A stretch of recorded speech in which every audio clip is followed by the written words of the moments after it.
It begins with a small boy gripping a stick and yelling that he is a wizard. He runs around with a friend, and the girl plays along by acting like a magical beast meant to be beaten. With his fake staff raised, the boy gathers himself for a big strike, then swings without thinking and smacks her on the head for real. The girl reacts fast, upset that it actually hurt. The boy treats it like part of the game, acting like wizards are supposed to hit beasts. That pushes the girl to demand a turn as a wizard too, but he shuts her down. Nearby, an old man stands back and watches the whole thing. Not long after, the elder, Labus, remarks that the kids are overflowing with energy that morning. The two children rush over and ask what it takes to become wizards, but Labus makes it clear it doesn't work like that. He explains that true mages sit at the top of human society, holding power passed down through bloodlines, and they keep control through those inherited gifts. Because of that, he says the children won't simply become mages by wanting it. A young man nearby challenges that claim. He brings up a rumor he heard, and Labus studies him with interest. The young man asks if it's true a magical beast has shown up in the area. Labus confirms it with a grim look, and fear spreads through the villagers. He describes what was found at the village entrance, a massive leopard-like creature wrapped in shadow. A woman quickly steadies her frightened daughter, saying the village chief already went to the city to bring back a mage. That calms the crowd. People start believing the beast will be dealt with soon. The mother still warns her child to stay out of the forest until it's safe. Labus backs that up, warning everyone that facing a beast without a mage is close to impossible. The same young man asks if the whole village has heard the news, and Labus says they have. Then the young man asks about a certain boy, but Labus doesn't seem to recognize who he means. The young man clarifies that he's talking about the boy from Hisaril Hill. The scene shifts to a shepherd named Turan stretched out in the grass, staring up with a bored, empty look while his sheep linger nearby. He sinks into the same complaint he's had for too long. Life feels dead and pointless. Every day shows him the same view, the same path, the same work, repeating until it all blurs together. He thinks that if it keeps going like this, he might even forget how to talk. A sharp voice suddenly snaps him out of it, calling him a pitiful kid. Labus has come again, irritated that Turan is already wasting time. Turan fires back by complaining that the old man's shadow is ruining his rest. Labus calls him disrespectful and asks if he's still bitter about what happened before. That old wound is still there. Turan recalls how Labus tried to take his flock after Turan's mother died. Since then, Turan hasn't felt any urge to be kind or share what was left to him with the village. He pushes Labus to stop circling and say what he came for. Labus bristles at the boy's nerve, but Turan doesn't flinch. He holds Labus's stare with a hard, steady look, refusing to back down. The elder drops the warning in full, and the young man jolts upright in surprise. Labus lays it out as a leopard as big as a house, and he claims he came straight there to warn him. What throws Labus off is how the shepherd shows almost no fear. He can't read where that calm comes from, but he still tells him to watch himself. Labus insists he came because he was worried. The shepherd calls that a lie. He throws it back in the old man's face, saying the worry is for the sheep, not for him. Labus snaps at that, anger flashing hard. The shepherd cuts him off and tells him to leave if he has nothing else to say. He even throws a crude insult, saying the old man's breath is so foul it could rot a nose. Labus storms off, boiling with rage. The shepherd stays put, calmly rubbing one of his sheep as if nothing happened. Once he's alone, the shepherd lets his thoughts drift back to the beast. Magical beasts are explained as the animal side of what mages are, creatures that can use mana the same way humans with power do. The idea of a real mage coming to the village sparks something in him. He feels a rush, imagining what it would be like to see one up close for the first time. At the same time, he assumes the mage won't be anything special, since the call came from a poor, remote village. Still, curiosity bites at him. He wonders how strong that mage will be. Then a strange smell slides into the air and pulls his attention hard. His body reacts before his mind fully catches up. The scent feels wrong, sharp enough to raise his pulse. He recognizes it fast. He looks up at the sky and takes it in like a warning that hits his blood. As dusk settles, he makes a choice and follows that scent into the forest to find out what happened. He moves along the dirt path with care, tracking the trail through the trees. Each step confirms he's going the right way. The smell thickens as he pushes deeper, heavier with every breath, until it starts to feel like it's clinging to the inside of his mouth. Then he stops cold. Ahead, he finds Labus and other villagers sprawled out, torn up by a brutal attack. The shepherd's stomach drops. He never expected the source of that smell to be Labus himself. He scans the damage and sees it clearly. No normal wild animal could do this. The wounds, the force, the destruction all point to one thing. This was the work of a magical beast, not some common predator. A strange sound cuts through the quiet. The shepherd tightens instantly, fully alert. From the darkness, a massive paw slides forward, claws long and sharp, moving slow like it knows it owns the place. A huge black creature steps out next, its shape heavy and wrong, its presence crushing the air around it. The magical beast reveals itself completely, standing in front of the young shepherd. Right then, the story jumps back to the little boy from earlier, now asking how strong those beasts really are. His father explains that a normal adult wouldn't last against one, not even for a moment. The boy grows uneasy and asks what will happen to the village. His father keeps him steady, saying the chief already went to bring a mage back to deal with it. That answer doesn't ease the boy completely. He asks, tense and afraid, if a mage can actually beat the monster. The father confirms it, describing mages as rare people born with magic, the kind who can drop a magical beast with a single word. The scene snaps back to the forest. The shepherd faces the creature without a flicker of fear. He speaks one short command, telling it to fall. Something unseen slams into the beast. It jerks like it got hit by an invisible force, confused by what just happened to its body. At the same time, the young man's body starts to glow, a thick red aura rolling off him like heat.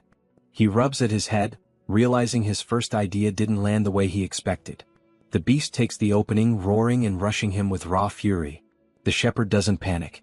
He throws another command, telling the giant thing to stop.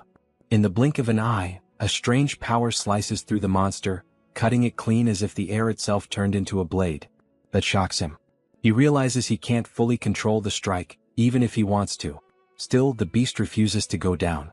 Its body flares with light and knits itself back together, healing right in front of him like the damage never happened. With another violent roar, it proves it's nowhere near finished. It charges again, forcing the shepherd to retreat to avoid getting crushed. His first approach has failed, so he switches tactics without wasting time. He bends down, grabs a small stone, and locks it into his palm like it matters more than a weapon. He tightens his grip and readies his slingshot, deciding to fight like a shepherd should. The monster barrels in for another hit. The young man pours magic into the stone and orders it to become tougher. He starts spinning the slingshot, building speed. His eyes light up with a sharp golden glow as his focus narrows to a single point. He pushes again, commanding the stone to become faster, and he spins harder until the strap hums with force. He plants his feet, braces his whole body, and loads the throw with everything he has. Then he gives the last order, telling the stone to pierce its target. The stone launches like a bullet, blazing with blue energy. It cuts through the air in a straight line and hits the monster in the head before it can even react. A thick red mist bursts out into the trees. The stone doesn't slow down. It punches straight through and keeps flying, vanishing past the body like the beast was made of paper. With its head pierced, the massive creature collapses, finally dead. The moment rewinds slightly, showing the beast still throwing itself forward for a final rush.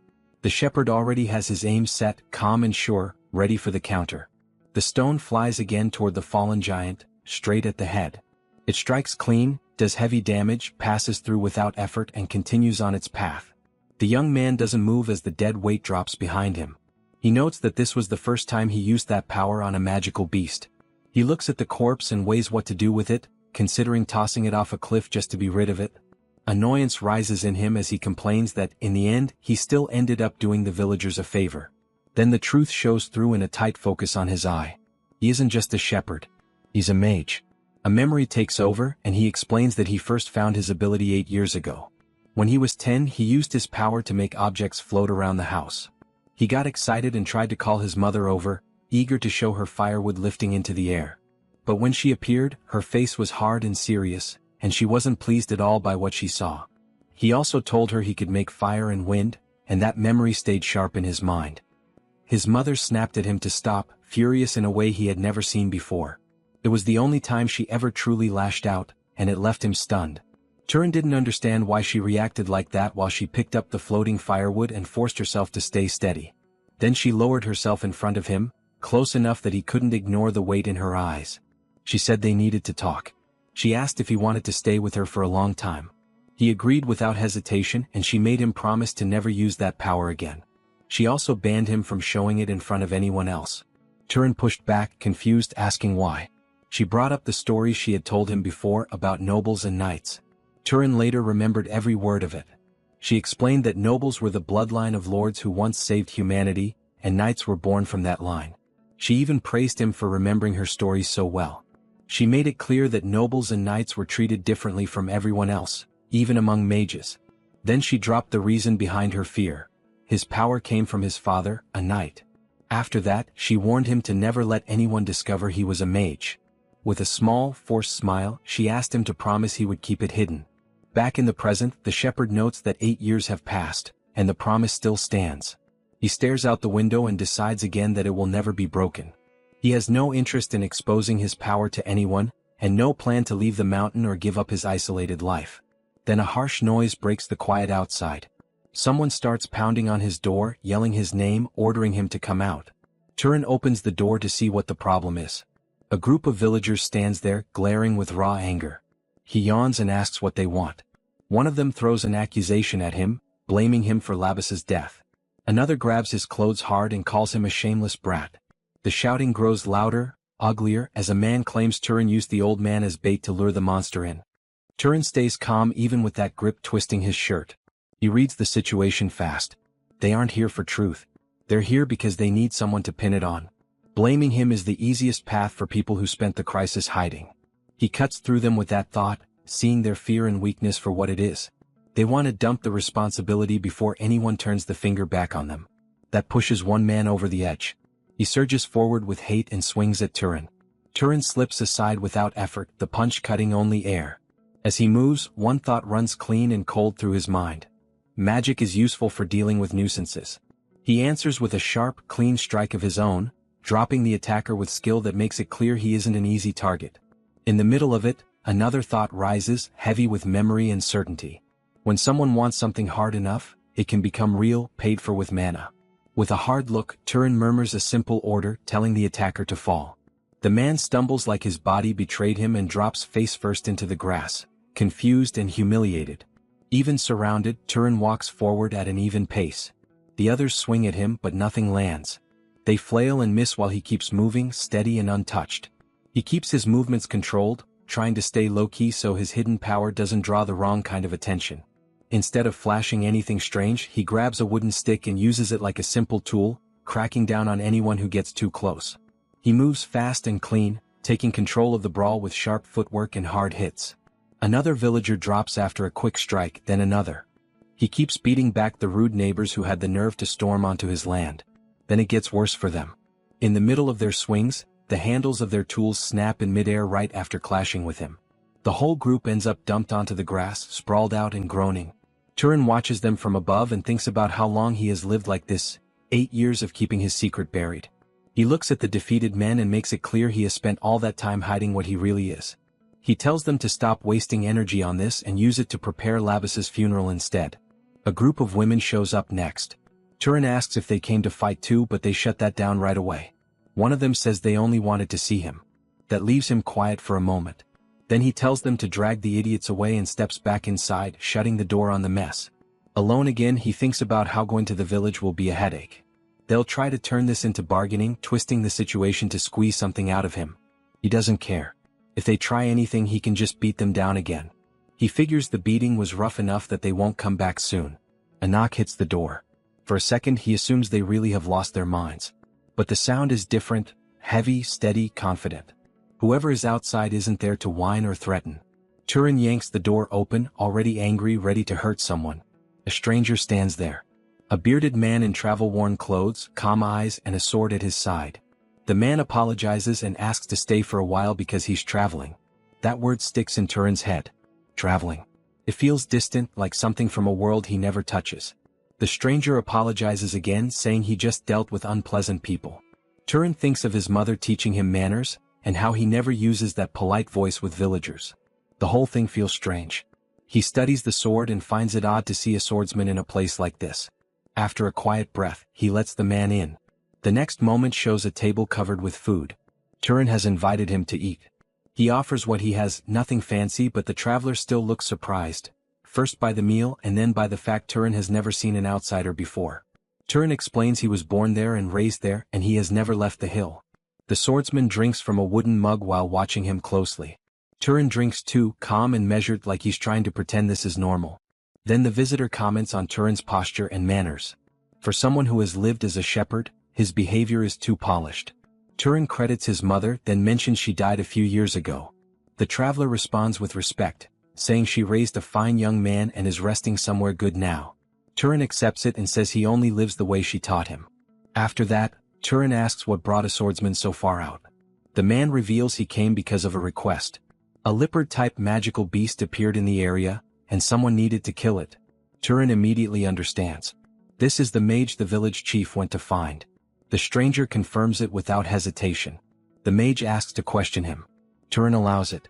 The mage says he can sense the beast's aura nearby, yet the creature is nowhere in sight. On top of that, Turan's attitude doesn't match the situation at all. The village chief warned him about danger, but Turan sits there completely calm. The mage points out the obvious. If the beast attacked humans, Turan would be the first one hit. Then the mage locks eyes with him and presses the point, asking why he isn't afraid. That question drags Turan back into an old memory. His mother's voice returns, asking what he really was. Young Turan had asked why he couldn't tell anyone he was a mage. His mother had answered with a comparison he never forgot. Knights were like the dogs shepherds raised to guard the flock. They could be treated like family, but the moment it became necessary, they could be sold off or sacrificed without warning. She told him she didn't want that future for her son. She wanted him to stay with her, live quietly and stay safe. She made him promise he would never forget that warning. If another mage discovered the truth, they would be torn apart and he would be turned into a weapon. To keep his identity hidden, she warned that he might one day be forced to silence someone forever. Back in the present, Turan feels it like a cold weight in his chest. The moment his mother feared has finally reached him. The visitor pushes the question again. Turan's eyes flare with a golden glow. The swordsman goes quiet, watching him carefully, trying to read what that reaction means. Then the mage suddenly smiles and says Turan's expression ruined the joke. Turan doesn't get it and wonders what kind of joke that was supposed to be.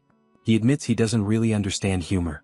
The mage waves it off, saying the surprise makes sense since it's Turan's first time hearing a mage joke.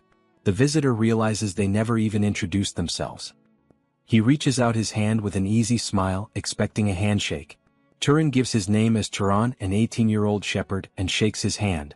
It's the first real greeting between them since the man arrived. The mage mentions he is 75. Turan reacts that he doesn't look that old. The mage explains that mages age slowly.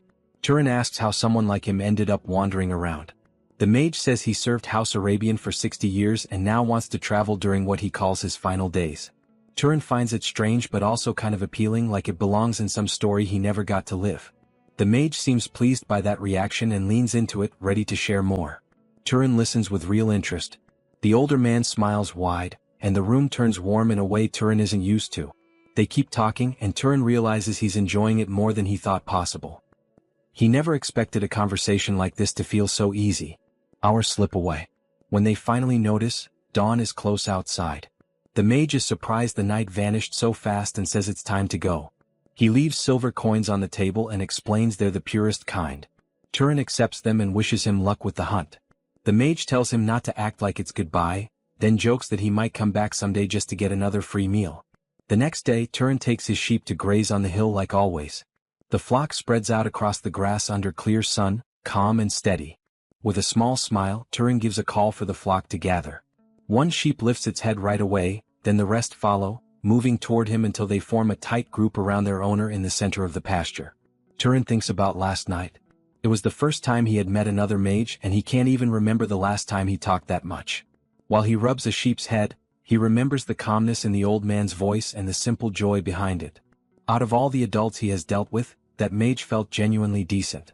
Alone with the flock, Turan reflects on how he always pictured knights as hunting dogs for nobles. Useful, loyal, disposable. He wonders how the hunt went, since there are no longer any magical beasts left on Oral Hill. At the same time, the mage moves through the forest and confirms something is wrong. There really are no beasts nearby. The silence doesn't feel natural. He finds signs of a battle, but he can't sense even a trace of the creature's aura. He stares at a damaged tree and starts to suspect the beast was already killed by someone else. He wonders who could have done it, and whether the chief called another mage besides him. Even so, he feels relief. The beast being dead is what matters. Then that relief shatters. A strange feeling crawls up his spine. His expression hardens as he senses a vicious presence coming closer. He spins around, reacting on instinct. From the shadows, a gigantic paw slides forward, claws huge and warped. The creature steps out and it's wrong. It looks like the same beast that attacked the village but rotten, twisted, decaying, something dragged back from death and forced to move. The mage understands immediately. It's a corpse puppet, a marionette made from the monster's body. Shock hits him hard. He can't imagine who would do something that vile. The corpse puppet lunges, trying to crush him with a shadowy claw. The mage dodges fast, and the strike slams into the ground hard enough to tear out a crater. He recognizes the problem. This is what happens when mana isn't properly absorbed. No competent mage should leave a corpse like this. He launches upward and fires a heavy blast of energy into the puppet. He is now certain a mage killed the original beast, but he can't understand why they left it behind like this. He dismisses the idea that some rookie knight did it, because someone inexperienced wouldn't be able to bring down a monster like that.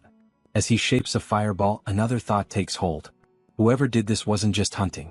They had another purpose. No matter what, the mage decides this has to end. He steels himself and prepares to throw everything he has into the fight.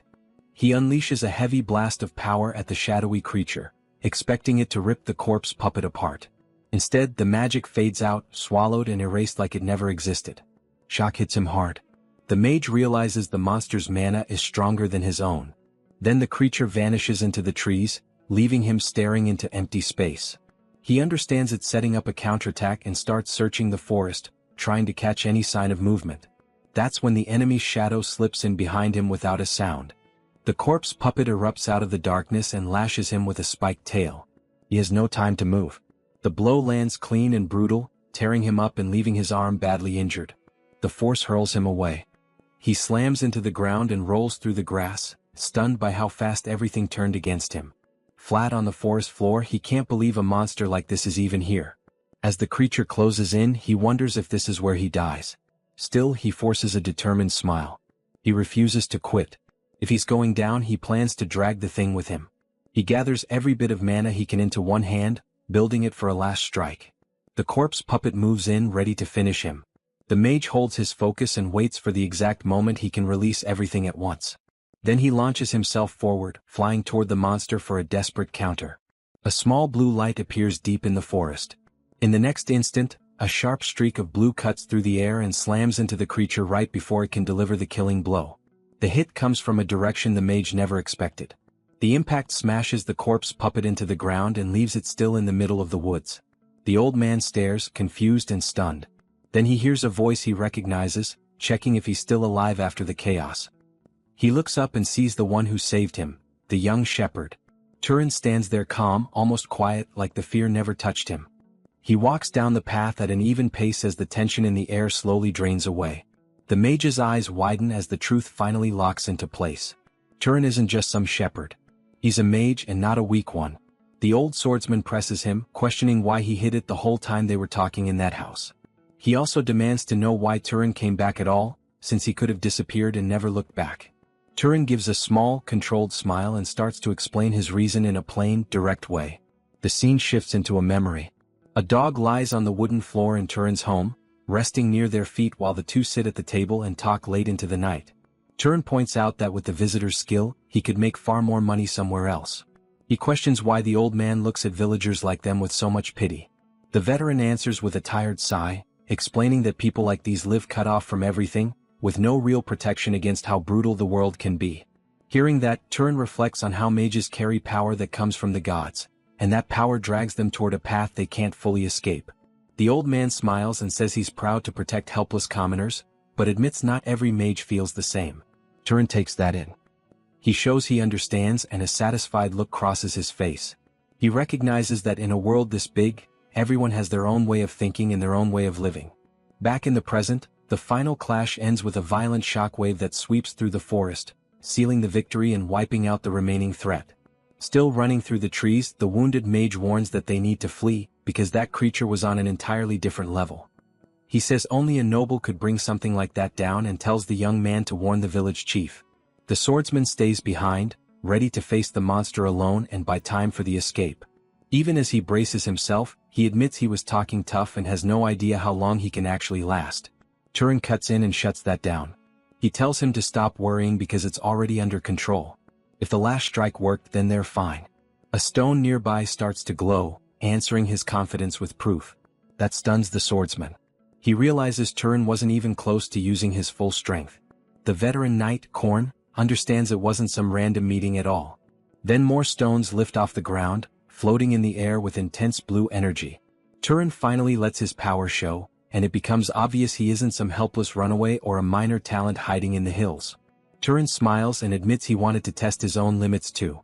With rocks hovering around him like a halo of weapons, he steps forward to face the massive shadowy creature head-on, calm and certain. Korn tries to shut it down, warning that the enemy is too strong. He insists they should fight together. But the monster doesn't wait. It charges straight at Turan. Turan answers first. A thick beam of blue power tears through the air. Korn can barely follow it. He realizes he would only slow Turan down now.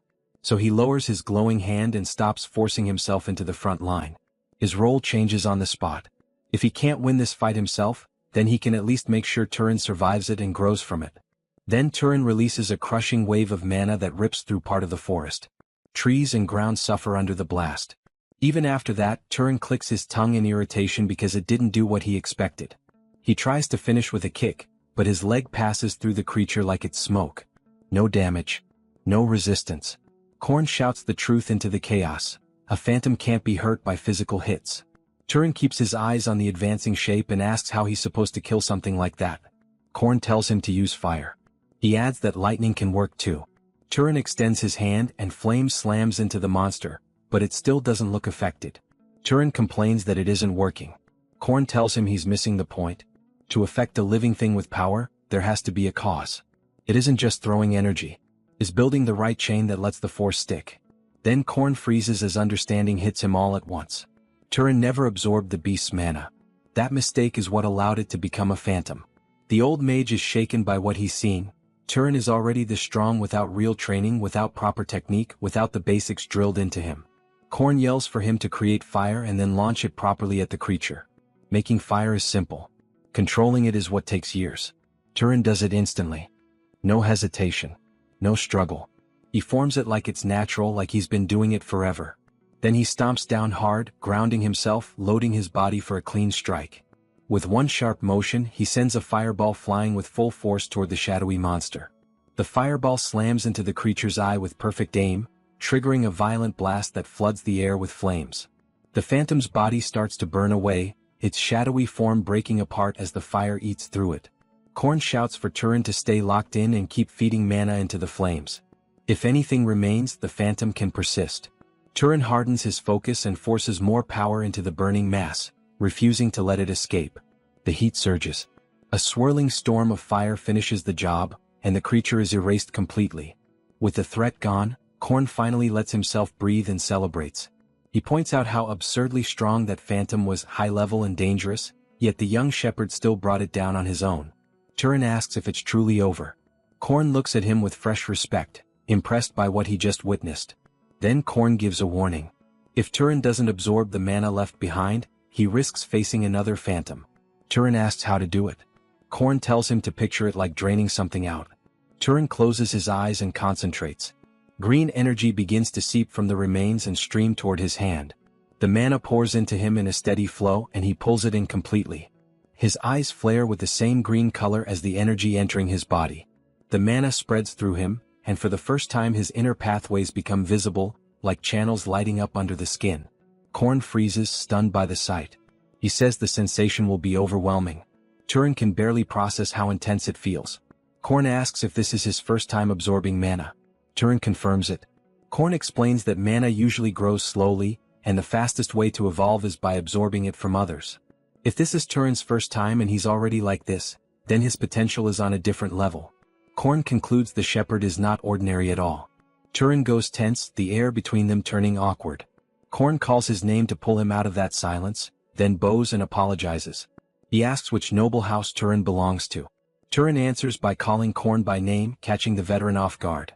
Korn stares at him, surprised. Turan tells him to clean his wound first. Only then does Korn fully register his injured arm. Back at the cabin, Korn sits at the table with his arm cleaned and tightly bandaged. He asks to be forgiven for pushing Turan into a fight and for acting out of line. Turan shuts it down. He says he isn't anyone important, just a shepherd who doesn't even know who his father is. He tells Korn to stop.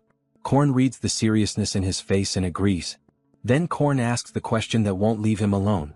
Why would someone that powerful choose to live as a shepherd? Turan explains it was his mother's request before she died a few years ago.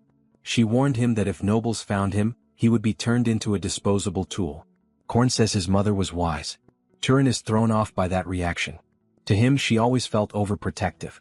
Korn tells him she wasn't completely wrong. Great power always drags conflict behind it. He brings up a war from 20 years ago between noble houses, a brutal clash between House Arabian and House Sahar. The fighting is shown as something massive and unforgiving, and thousands died because of it. Out of 3,000 knights serving House Arabian, more than 900 were killed in the fighting. Korn's voice turns heavy as he admits the worst part. Every friend he had, everyone he knew well, ended up in that third who didn't make it. He remembers losing friends, losing family, watching them wiped out by the enemy until only he was left. The Wanderer says a warrior's life can end far faster than the life of a normal commoner. Still, he points out that Turan's mother misjudged one thing, his talent. That catches Turan off guard. The old man admits he is a skilled swordsman, but even so, Turan erased that phantom with disturbing ease.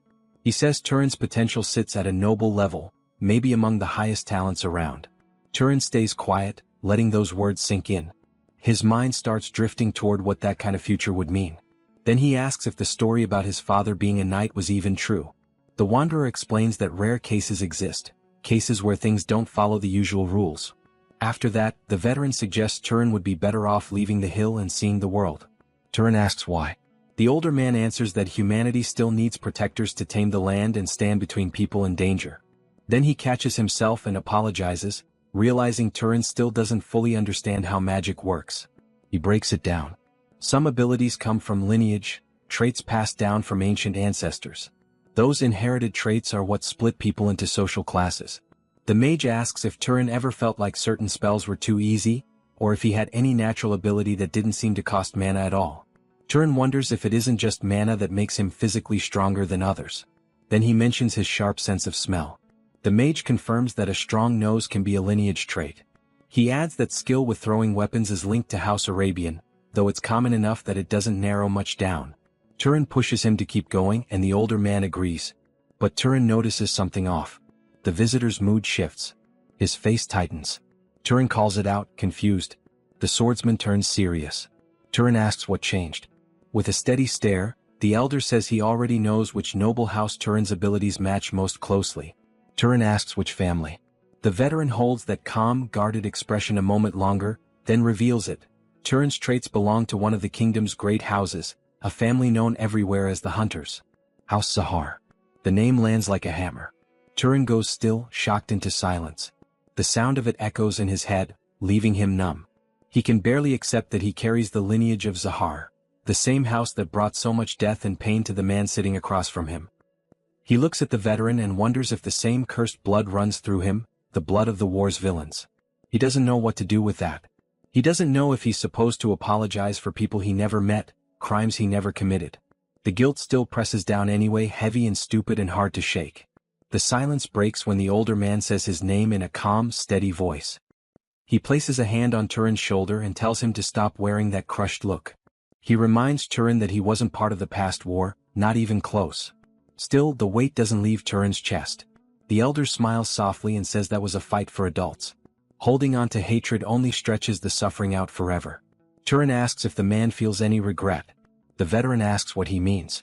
Standing there in the open pasture, Turan asks if the man regrets telling him to leave the mountain life. The old man explains the truth without dressing it up. If Turan goes after power, the path will pull him toward House Sahar sooner or later, because talent like his won't be ignored. Turan is startled by how direct it is. But then he realizes something else in the man's words. Despite everything, the veteran trusts him.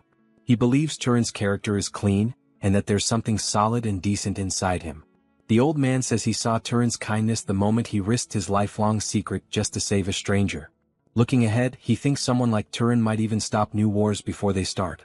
Then he tries to ease the tension, telling him not to treat everything like a death sentence, since he still hasn't chosen his path. Turan looks toward the horizon and feels his thoughts settle. They're clearer now than they've ever been. A small smile forms as he admits he has finally decided to come down from the hill and see the world for himself. The veteran is glad to hear it, but he warns against leaving too suddenly because of his injuries. Turan answers that he won't go anywhere until his friend is fully healed, and that choice shows exactly what kind of person he is. Watching him from the window later, the older man concludes Turan truly has a rare heart and a future that won't stay small for long.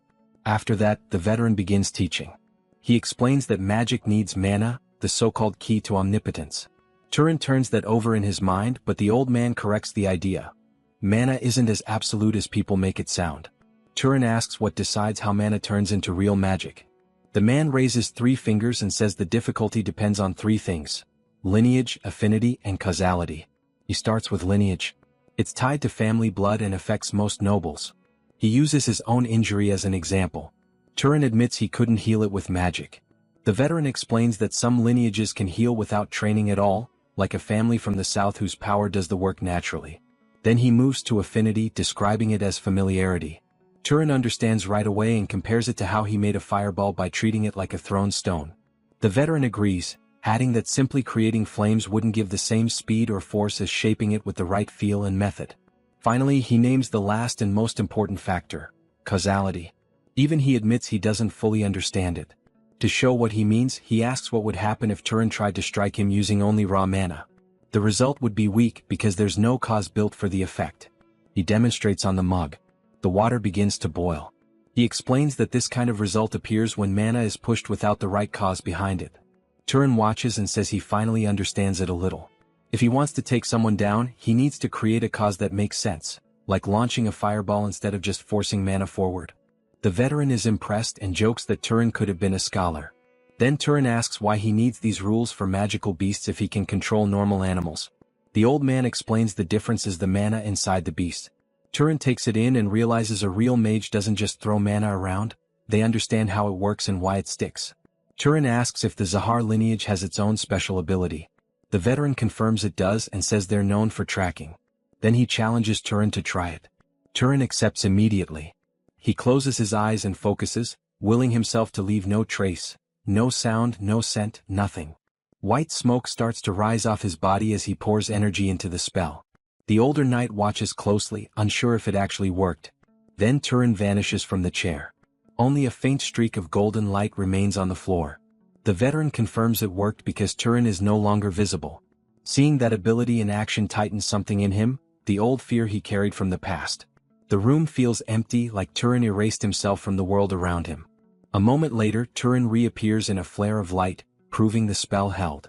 The veteran calls it a terrifying gift, one feared by Arabian knights for good reason. Still, he warns that invisibility isn't perfect. It has limits and weak points. He decides to teach Turan how to train it. Turan questions whether it's dangerous to help someone tied to an enemy house. The veteran reminds him that Turan saved his life and treated his wounds. With a hand pressed to his chest, he makes it clear he trusts Turan's character completely. The scene cuts to the village. The chief shouts in disbelief when he hears Turan is selling his sheep and leaving.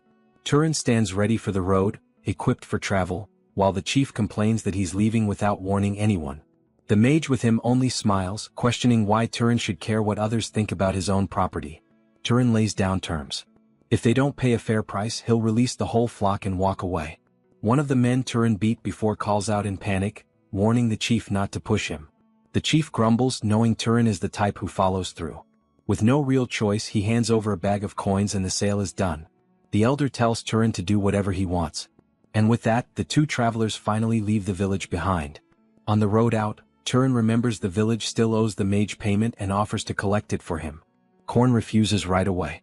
He says he won't take anything because the one who truly killed the magical beast was Turan. Turan accepts that with a small smile, and they keep walking side by side along the dirt road until the trees thicken and the forest line comes into view. At the forest edge, Korn stops and says this is where they split. He apologizes for not traveling together and admits he feels better moving alone. Turan accepts it and thanks him for the help and the lessons. Korn gives a quiet farewell and tells him to stay safe out there. Turan answers the same way, hoping they'll meet again someday. He stands there and watches for a long time as Korn's figure shrinks down the trail and finally disappears. Only later does Turan understand why he never wanted Korn to talk to him in stiff, formal ways. Deep down, Turan had always wanted a father figure. Someone solid to follow, someone to measure himself against. Korn had filled that empty space without even trying. He had become the kind of man Turan wanted to grow into. The scene shifts. Footprints cut across pale sand in a dead desert. Wind howls through rocky cliffs and jagged formations, dragging dust across the ground. Alone, Turan moves forward with his hood up, crossing the open wasteland with no cover and no comfort. He shields his eyes and keeps walking step after step through heat and grit. Then he sees movement in the distance. A group of people out there in the desert. His first thought is traveling merchants. The chance of directions and help feels like luck. He heads toward them, hopeful. As he gets closer, he prepares to ask for the nearest city. The leader challenges him instead, asking what kind of person blocks their path like that. Still, the man gives an answer. He says the road leads to a city called Murai. Turan takes it in and nods, relieved. He thanks the man and turns to continue on his way. That's when one of them stops him and tells him to wait. The tone changes. The man asks if Turan really plans to leave after taking what he wanted. He says if someone receives something, they should give something back. The group draws their swords. Their message becomes clear without any need for more words. They order him to remove his bag. Turan finally understands. This isn't a merchant group. It's a trap. They're bandits. The leader smiles like it's routine and makes it worse, implying nobody would question a death out here. They tell him to hand everything over peacefully, like that would be the easiest way for everyone. Turan reads them fast. These aren't petty thieves. They're the kind who don't hesitate to kill. A flash of training cuts through his mind. Korn's lessons. Causality. Building a real cause before forcing an effect. Making power stick. Turan's face settles into calm confidence. He decides these men will serve a purpose. If they want to fight, then they'll become his first real targets for training in the open desert. One of the bandits stares at Turan's calm face and can't understand his attitude. The group starts laughing. One of them mocks him, acting like the boy is speaking as if he were a mage. Turan answers without hesitation. His hand begins to glow and he lets them see exactly what they walked into. He shapes the air with a quick motion and summons a twisting tornado. The wind explodes outward and throws the thieves across the sand like they weigh nothing. As they hit the ground, he notes that shaping wind with his hand costs far less mana than creating it from nothing. The bandits groan and scramble, trying to understand what just happened. Turan is momentarily surprised by how easily it worked. He doesn't waste time. He grabs his water and sets up the next spell. The liquid shifts and hardens into a sharp ice spear, floating in the desert air. Then more form beside it, several cold projectiles hanging in place, ready. One bandit freezes in pure fear as the mage's power becomes undeniable. The spears shoot forward. One of the thieves is pierced clean and drops, finished on the sand. Turan judges the result without emotion, thinking the spell would be even better near a real source of water, and that throwing rocks still feels stronger. The leader collapses to his knees and begs, claiming he didn't know Turan was a mage. The others rush to offer everything they have, promising anything if he spares them. Turan answers by stomping his foot into the sand, making it clear he isn't listening. Stone pillars surge up from the ground and drive forward like a moving wall. The bandit chief stares, horrified, unable to believe what he's seeing. The end is ugly and quick. One by one, the thieves are crushed and wiped out by Turan's magic. Turan walks up to the leader, who panics and promises to answer anything if he's allowed to live. Turan asks why they attacked without any plan since he could have been a mage. The answer makes Turan blink. The man says it happened because Turan bowed. The leader explains they assumed politeness meant weakness, that a respectful traveler had to be an ordinary person. Turan takes that in. Instead of anger, he feels something colder, clarity. He thanks the man because that answer teaches him something useful. Hope surges in the leader's face. He asks if Turan will really spare him. A single drop of water rises and floats above the man's head. The leader remembers Turan's name, and the night with Korn flashes back like a warning. Korn had said Turan would meet many people, and he had also warned him never to feel pity for bandits who hurt others. Turan finally understands why that advice was so hard. Sparing one out of soft feeling can cost 10 innocent lives later. The lesson settles into him like a weight. His expression turns firm. He decides he has waited long enough. He ends it.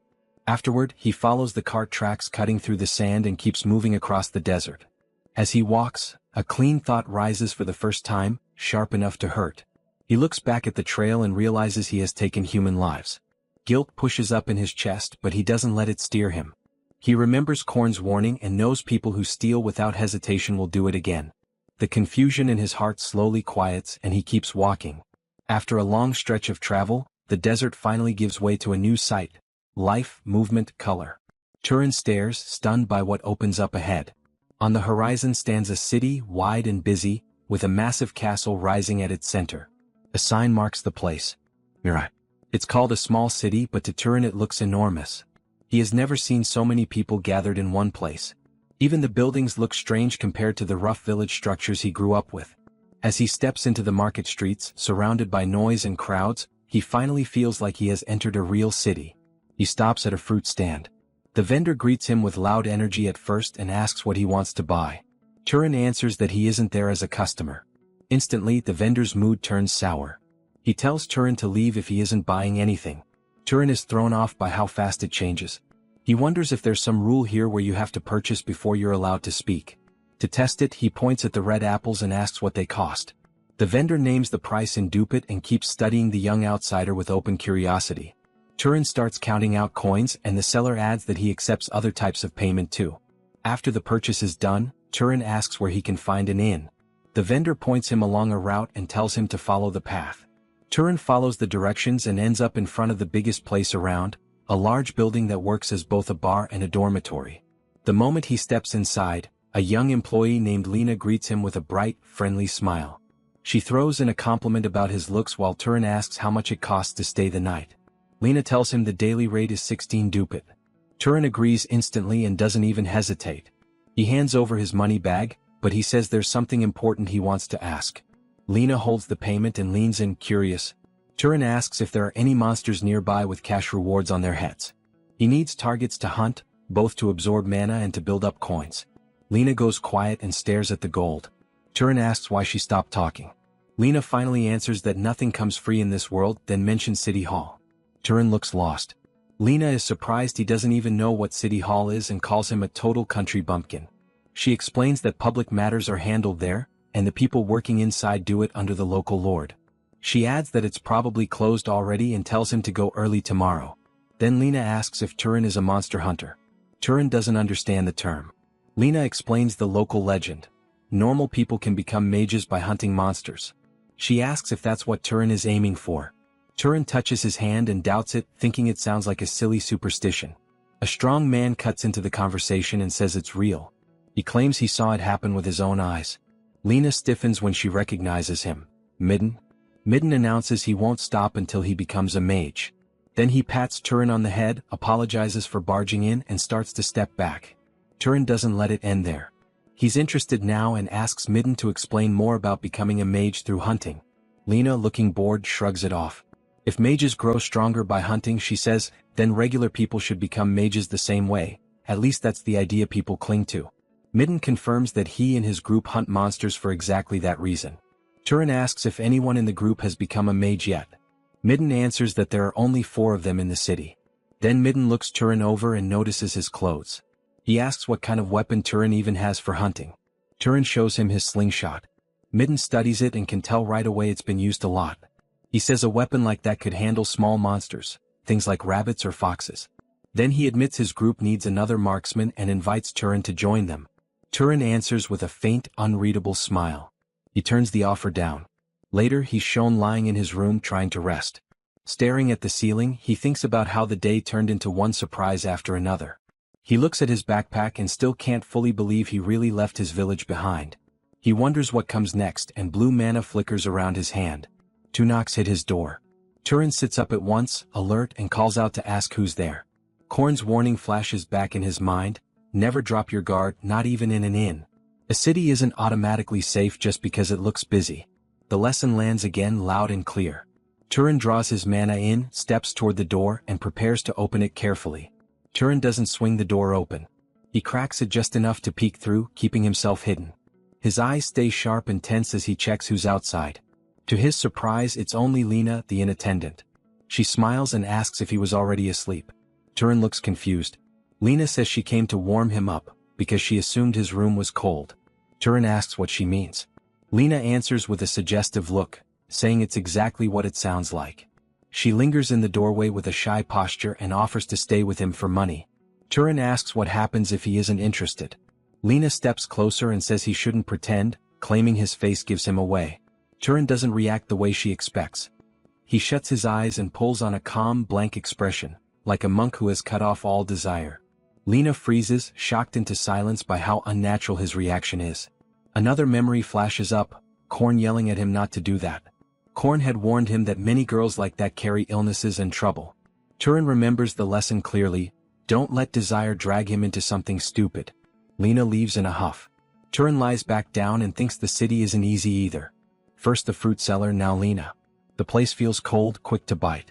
Elsewhere, one of the monster hunters questions his leader. He asks why the boss wanted to bring the newcomer along when he doesn't look useful. Maidon answers that the boy's arrogant attitude would make him perfect bait. But the truth slips out too. The newcomer reminded him of his younger self and he worried about that flimsy weapon. If the rookie stayed near him, maybe he'd survive a little longer. Back in his room, Turan hears the conversation through the wall. A slight smile pulls at his mouth. Maybe the city isn't as heartless as he thought. The next day, Turan heads to the city hall to start for real. Inside, an employee greets him politely and asks what he needs. Turan asks if he's an official. The man answers with a look that says the question is obvious. Turan gets straight to the point. He says he came to hunt monsters. The official looks surprised. Turan recalls Korn's warning again. This world won't be kind for no reason. Korn had said the way to be treated well is simple. Show people you're a mage and respect follows. Turan holds that thought as the official hands him a paper with a hunting request. The man warns him not to take the poster, only read it and return it. Turan studies the drawing and asks if it's a crow. The official mocks him, asking if it looks like a cat. Then he gives a real warning, bring the monster's body back. If the mana isn't handled, it can turn into a phantom. Turan says he already knows. Leaving a magical beast corpse behind carries a death penalty. He remembers the disaster before and states he won't repeat that mistake. He asks why the knights aren't the ones hunting. The official says they don't have time because their job is keeping order inside the city, not chasing threats outside. He looks down on Turan and says this kind of work is for outlaws like him. Turan leaves. The official watches him go and assumes another corpse will end up outside. Then everything flips. A crow-like monster's eye snaps open with a sharp, sinister glow. Then the scene shows it already dead on the hall floor, a huge wound torn into its chest. Employees stare down at the body, stunned. They can't believe how fast it happened. Turan has already returned with the corpse. Turan confirms he killed it alone and asks how to claim the reward. The official stammers and says they'll pay. He hands over a bag of coins and tells Turan to get some rest. Other workers inspect the body and note the wings are still intact, impressed by the clean condition. Then someone notices Turan hasn't left. He's still standing there. The receptionist asks why he's still in the hall instead of heading back to the inn. Turan asks if there are any other monsters worth hunting nearby. The official is stunned by the question. He can't believe the young man is still asking for more hunts after coming back that fast. The scene shifts to the inn. The most expensive dishes on the menu are spread across a table. Lena sets down a full feast and admits she never imagined someone like him would take down 30 monsters in 3 days. She comments that he must have made a fortune. Turan eats without holding back. Even while enjoying the food, Turan stays serious. Coins aren't his real goal. He's after mana. That's what matters to him, and absorbing it has already made him far stronger. He can feel it clearly, his mana has multiplied since meeting Korn. But he also senses a ceiling approaching. Weak creatures aren't going to push him much further. Lena doesn't really understand what he's talking about. The owner and Lena stare at the table afterward, shocked that he cleared everything alone. The owner jokes that he eats like a starving wolf despite being skinny. Lena looks pleased that he liked it. Turan thanks them and says the food was good. As he starts to leave, someone grabs him from behind. A heavy hand clamps onto his clothes. A group of bullies steps in, blocking the way, asking if he's enjoying something good all by himself. One of them calls him a beanpole and says he heard Turan has been earning a lot of money. The brute suggests he should donate some of it to them and swings a slap at him. Turan blocks it easily. The attacker freezes, shocked. Turan stays calm and throws the words back at him, asking if he wanted a little charity after all. That makes the bully snap. He roars and winds up a full power punch. Turan slips aside and answers with a clean hit that launches the man across the room. Another goon grabs a wooden bench and rushes in. Turan stops it with one hand and shatters the bench like it's dry twigs. Then he clamps a strong grip onto the attacker's cheek and twists with effortless control. Blue light flickers in Turan's hand, and the goon drops hard to the floor, finished. Lena rushes in with a tight, forced smile, trying to calm things down. Then she snaps, yelling that fighting inside the inn is forbidden. Later, the bullies are shown bowing low and offering apologies. Back in Turan's room, Midden shows up and says he already dealt with them and it won't happen again. He explains they've been short on money and got jealous seeing Turan's winnings. The two goons stammer out their apologies. Turan asks if things are really that rough. Midden admits they're tight. He clenches his fist and says in about 3 days he'll scrape together enough to pay for the room, but it's his own problem. Turan holds out a bag of coins with a small smile. Midden stares stunned. Turan says it's payment for Midden's kindness earlier for inviting him. Midden asks how Turan knew. Turan repeats the rule of the city: nothing is free in this world. Then he asks for information in return. Midden brightens, saying that's what he does best. The scene cuts to a wide view of Mirai, its buildings packed together under the shadow of the castle. Turan stands on a cliff preparing to move, thinking this might be his last hunt in the city. Midden has already given him details about the next city, so it's time to go. Turan admits that information was worth it. He also decides Midden is a good man. When he compares him to Korn, he feels the difference. Midden is less experienced but in some ways more open and kinder. Then Turan's eyes widen. A familiar scent hits him, sharp and wrong. His stomach tightens. Hoping he's mistaken, he takes off at full speed into the forest. He finds huge claw marks ripped into a tree, clear signs of a fight. His expression turns hard as he follows the trail of destruction deeper into the woods. Then he finds it. A horrible scene. Someone is down, badly injured. Turan recognizes him as one of Midden's hunters. He studies the area with a cold, focused stare, trying to piece together what happened. The man's eye is lifeless. He didn't survive. Coins lie scattered nearby, half buried in dirt and splashed across ground stained bright red. Crouched beside the blood-stained ground, the young mage tries to make sense of what happened to Medon and his team. The signs are wrong. Too much damage. Too fast. Then a faint sound cuts through the silence. He turns and finds another hunter barely alive, slumped behind a tree. The man forces out one last word with the little strength he has left. Rabbit. It doesn't make sense at first. Then a brutal image flashes through the scene, an oversized rabbit with a mouth smeared red. The young man scans the area again and spots more bodies. Too many. All torn apart. This wasn't a normal ambush. They were slaughtered by a monster. A shape moves. A giant rabbit-like creature steps out, red eyes burning, horns rising from its head like twisted crowns. The young mage pivots immediately, squaring up to face the killer. The beast attacks without warning. It explodes forward at a terrifying speed, closing the distance in a blink. The young man is caught off guard by how fast it is and barely manages to react. He slips away at the last moment. The rabbit stops for a beat, locking onto him with raw hatred. He gathers mana and forms a barrier of air in front of him, bracing for the next hit. With a quick flick of his fingers, he shapes an attack and launches a sharp blade of wind straight at the creature. The strike lands, but the rabbit answers in a way he didn't expect. It whips its tail like a weapon and smashes the air barrier apart, shredding it as if it were thin glass. The young man reads it instantly. This thing has fought ranged attacks before. It knows how to deal with thrown weapons. The rabbit stomps hard enough to shake the ground and charges again, trying to crush him head-on. It leaps high, then dives down with full force, aiming to end it in one blow. Its eye flares with intense light as it commits everything into the strike. The young man dodges again. The rabbit slams into the ground instead, carving impact into the earth. It doesn't slow down. It spins and sprints at high speed, staying on him, refusing to give him space. The young mage closes in at the right moment and drives a direct mana strike into the creature's face. The impact makes it scream in pain. He uses that opening to pull back, jumping away to buy distance and time to think. Then the rabbit's body starts glowing. Golden energy spreads across it like a coat and the pressure in the air shifts. It charges again, faster than before. Its speed becomes hard to track. It starts producing afterimages, splitting into blurred shapes as it zigzags across the clearing. The pattern is meant to ruin aim and force mistakes. Dust erupts, thick enough to hide movement. Inside the cloud, the monster screams and tears through trees, smashing trunks apart as it thrashes and hunts him down. When the dust thins, the truth shows. The rabbit is hurt. Blood leaks from a paw on its back. Its mouth is smeared red, but its strength is fading. Then it drops.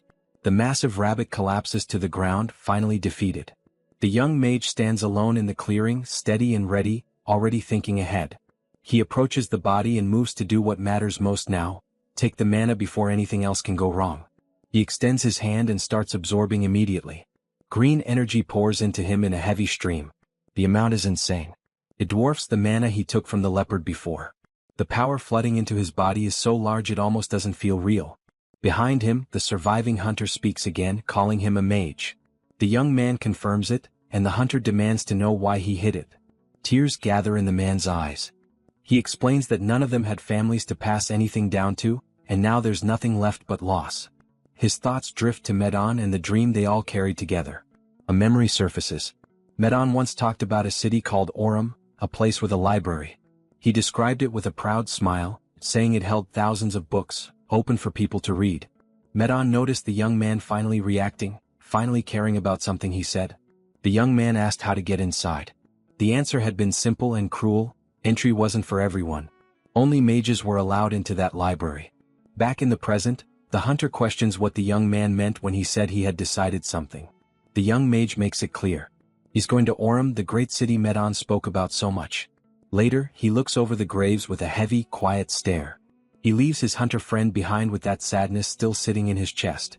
Then he turns and walks away, carrying a final wish that Medon finds peace wherever he ended up. After a long stretch on the road, the young man finally reaches a city packed with life. The noise, the crowds, the scale of it all makes his old awe for Murai feel almost embarrassing. A sign makes it official. This is Orem, the great city, massive and buzzing like it never sleeps. He never expected so many people to be trying to get in. He joins the line at the gate and watches the guards work. The security looks strict, like they're hunting criminals or troublemakers. Compared to smaller towns, this place runs on tighter rules and sharper control. Then one guard singles him out and orders him to stop. The young man pauses, confused. The guard's face twists with disgust as he points at the traveler's filthy clothes and says entry isn't allowed like that. The message is clear. Clean up first, then come back. Later, once he finally gets inside, he sees it. The library. A towering structure that rises above the city like a fortress, huge and heavy, impossible to ignore. He tilts his head up and remembers Medon talking about this place like it was a dream. The building looks unreal and he wonders if magic shaped it. He walks toward the entrance and draws the attention of two guards stationed at the door. He makes it clear he wants to enter. One of them shuts it down immediately, warning that the library is only for mages. The young man doesn't hesitate. He states that he is a mage. The guard stares at him like he just heard nonsense. Anger follows fast. The man demands to know if he wants to get dragged out for pretending, because someone like him couldn't possibly be a mage. The guard moves to shove him away. Red mana flares from the young man's hand. The guard freezes, stunned. A memory of corn surfaces. Mages can recognize each other easily. By sensing mana, they can even tell who is stronger. The young man's eye ignites with a deep, frightening red glow. Pressure floods the air around him. The guard is thrown backward by sheer force and crashes to the ground. His partner rushes to help him up. The shaken guard tries to act fine, but the truth hits him hard. This isn't some minor mage. This is someone from the noble class or higher. He introduces himself as a knight of House Baltas and asks which family the young man belongs to. The young man questions whether he even needs to answer to get inside. The knight says it isn't required for entry, but adds a new barrier. Using the library needs permission from the master of Baltas. He says he'll contact the noble house. The next scene shows the young man sinking into a luxurious bath with a tired sigh. He had expected getting into the library to be simple. Instead, it's already turning into a full process. A maid appears, watching him with a shy look. Then more maids step in and start attending to him. He clearly doesn't like it. He wonders how his life turned into this. 3 young women helping him bathe like he's some priceless guest. He awkwardly tells them to stop. They answer at the same time, obedient. One explains that if they fail to serve an important guest, they'll be punished. He gives up arguing and tells them to do what they want. The maids visibly relax and thank him. After the bath, one maid stares at him, openly impressed, then slaps a hand over her mouth when she realizes she reacted too strongly. Dressed in clean, new clothes, he asks if something is on his face. She apologizes and admits she blanked out because the guest is too handsome. He lets it slide but tells them not to speak to him so casually. Then he catches his reflection in the mirror and freezes for a moment. Cleaned up, he barely recognizes himself. A young woman with red hair walks into the room and studies him with sharp curiosity. She teases him, implying he was the guest, who showed up looking like a beggar. Then she admits the truth with a smug smile. After a bath and proper clothes, he now looks like a prince. He gives his name as Turan. The red-haired woman introduces herself as Azella, a noble of the house. She asks which family he belongs to. He refuses to reveal it. Azella smiles like that answer is a gift. She says it's a shame he won't share his origin, and her eyes narrow with interest. If he wants to hide, then she decides it's time for a little game. Orange mana detonates through the hall like an explosion, flooding the room with crushing pressure. The blast catches Turan off guard. Azella stands there with a challenging look, pushing her power outward and demanding he show his own. Turan feels the weight of her mana slam into him, heavy and intense, and he realizes just how dangerous this noble woman is. The moment Turan sensed Azil's spirit force, he answered with his own, letting his energy pour out without pause. In a blink, the entire room drowned in raw power as the two forces met. Their mana slammed together head-on, making the air turn thick and hard to breathe, trembling under the strain. A guard rushed in front of the maids, putting himself between them and the spreading pressure, but the heavy aura still rolled through the chamber like a storm that refused to settle. After several tight seconds, Turan cut off his release. Azil stopped as well, already done testing him. She didn't look threatened. She looked pleased, almost too pleased. Her eyes dropped to her hands, studying them with a strange focus, like she had just proved something important to herself. Then she flashed a playful smile and threw out a sudden marriage proposal. The words hit Turan like a strike to the head. He locked up, stunned, his thoughts wiped clean for a moment. Azil noticed his frozen face and teased him for reacting like that, brushing it off as a joke, yet still pushing him to consider it. She made it clear the place beside her was empty. With that final jab, she turned and left with her guard, her presence sticking to the room even after she was gone. Turan stayed where he was, stuck in place, trying to untangle what she meant.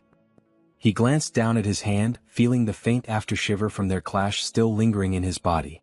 Doubt slid into his mind as he quietly weighed what he had just felt. Her mana matched his. If that was true, then maybe this level of strength wasn't rare here. The scene shifted to a different room. A man waited there in calm silence, Rug Valtas, the Lord of Orem. When Turan entered, the noble received him with steady composure, acknowledging that Turan already knew who he was. Rug repeated Turan's name as if testing how it sounded, then went straight to the point. Turan wanted access to the library. Rug didn't waste time feeding fantasies. People came chasing rumors, so he shut them down early. There was no hidden ancient miracle inside that library. No secret method to skyrocket mana overnight. Turan listened without flinching. He accepted it outright, making it clear he hadn't come for cheap shortcuts in the first place. Rug studied him for a moment, then allowed it. Nothing inside was confidential to the house anyway. Still, the day was already late. Turan would rest and return tomorrow, and Rug asked if that was fine.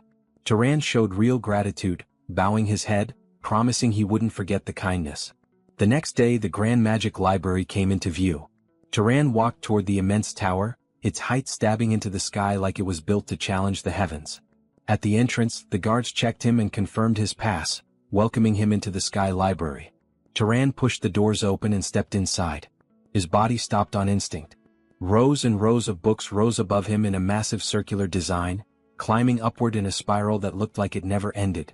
The air felt old and heavy with time, carrying the dry scent of parchment and knowledge sealed away for centuries. Turan had never seen anything like it. Awe slipped out of him before he could hold it back as he took in what the place truly was. Then a voice came from nearby, greeting him by name. He turned and found a young girl standing there.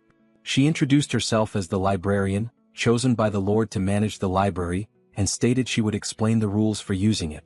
She claimed the rules were simple. Turan stared, thrown off. In his mind, the disbelief hit fast. This kid was the librarian? She raised one finger and started laying it out.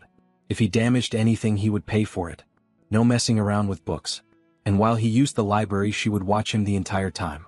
Turan nodded, but hesitation showed as he asked for distance while he read, admitting it would feel wrong with her hovering close. Then curiosity pushed through and he asked if she had read the books here too. She answered like it was obvious. If he needed something found, he could rely on her. She claimed she was the best at it. Then she tilted her head with a sharp, playful edge and pressed him for what he wanted, tossing out options like romance, history, or something dirty like it was all the same.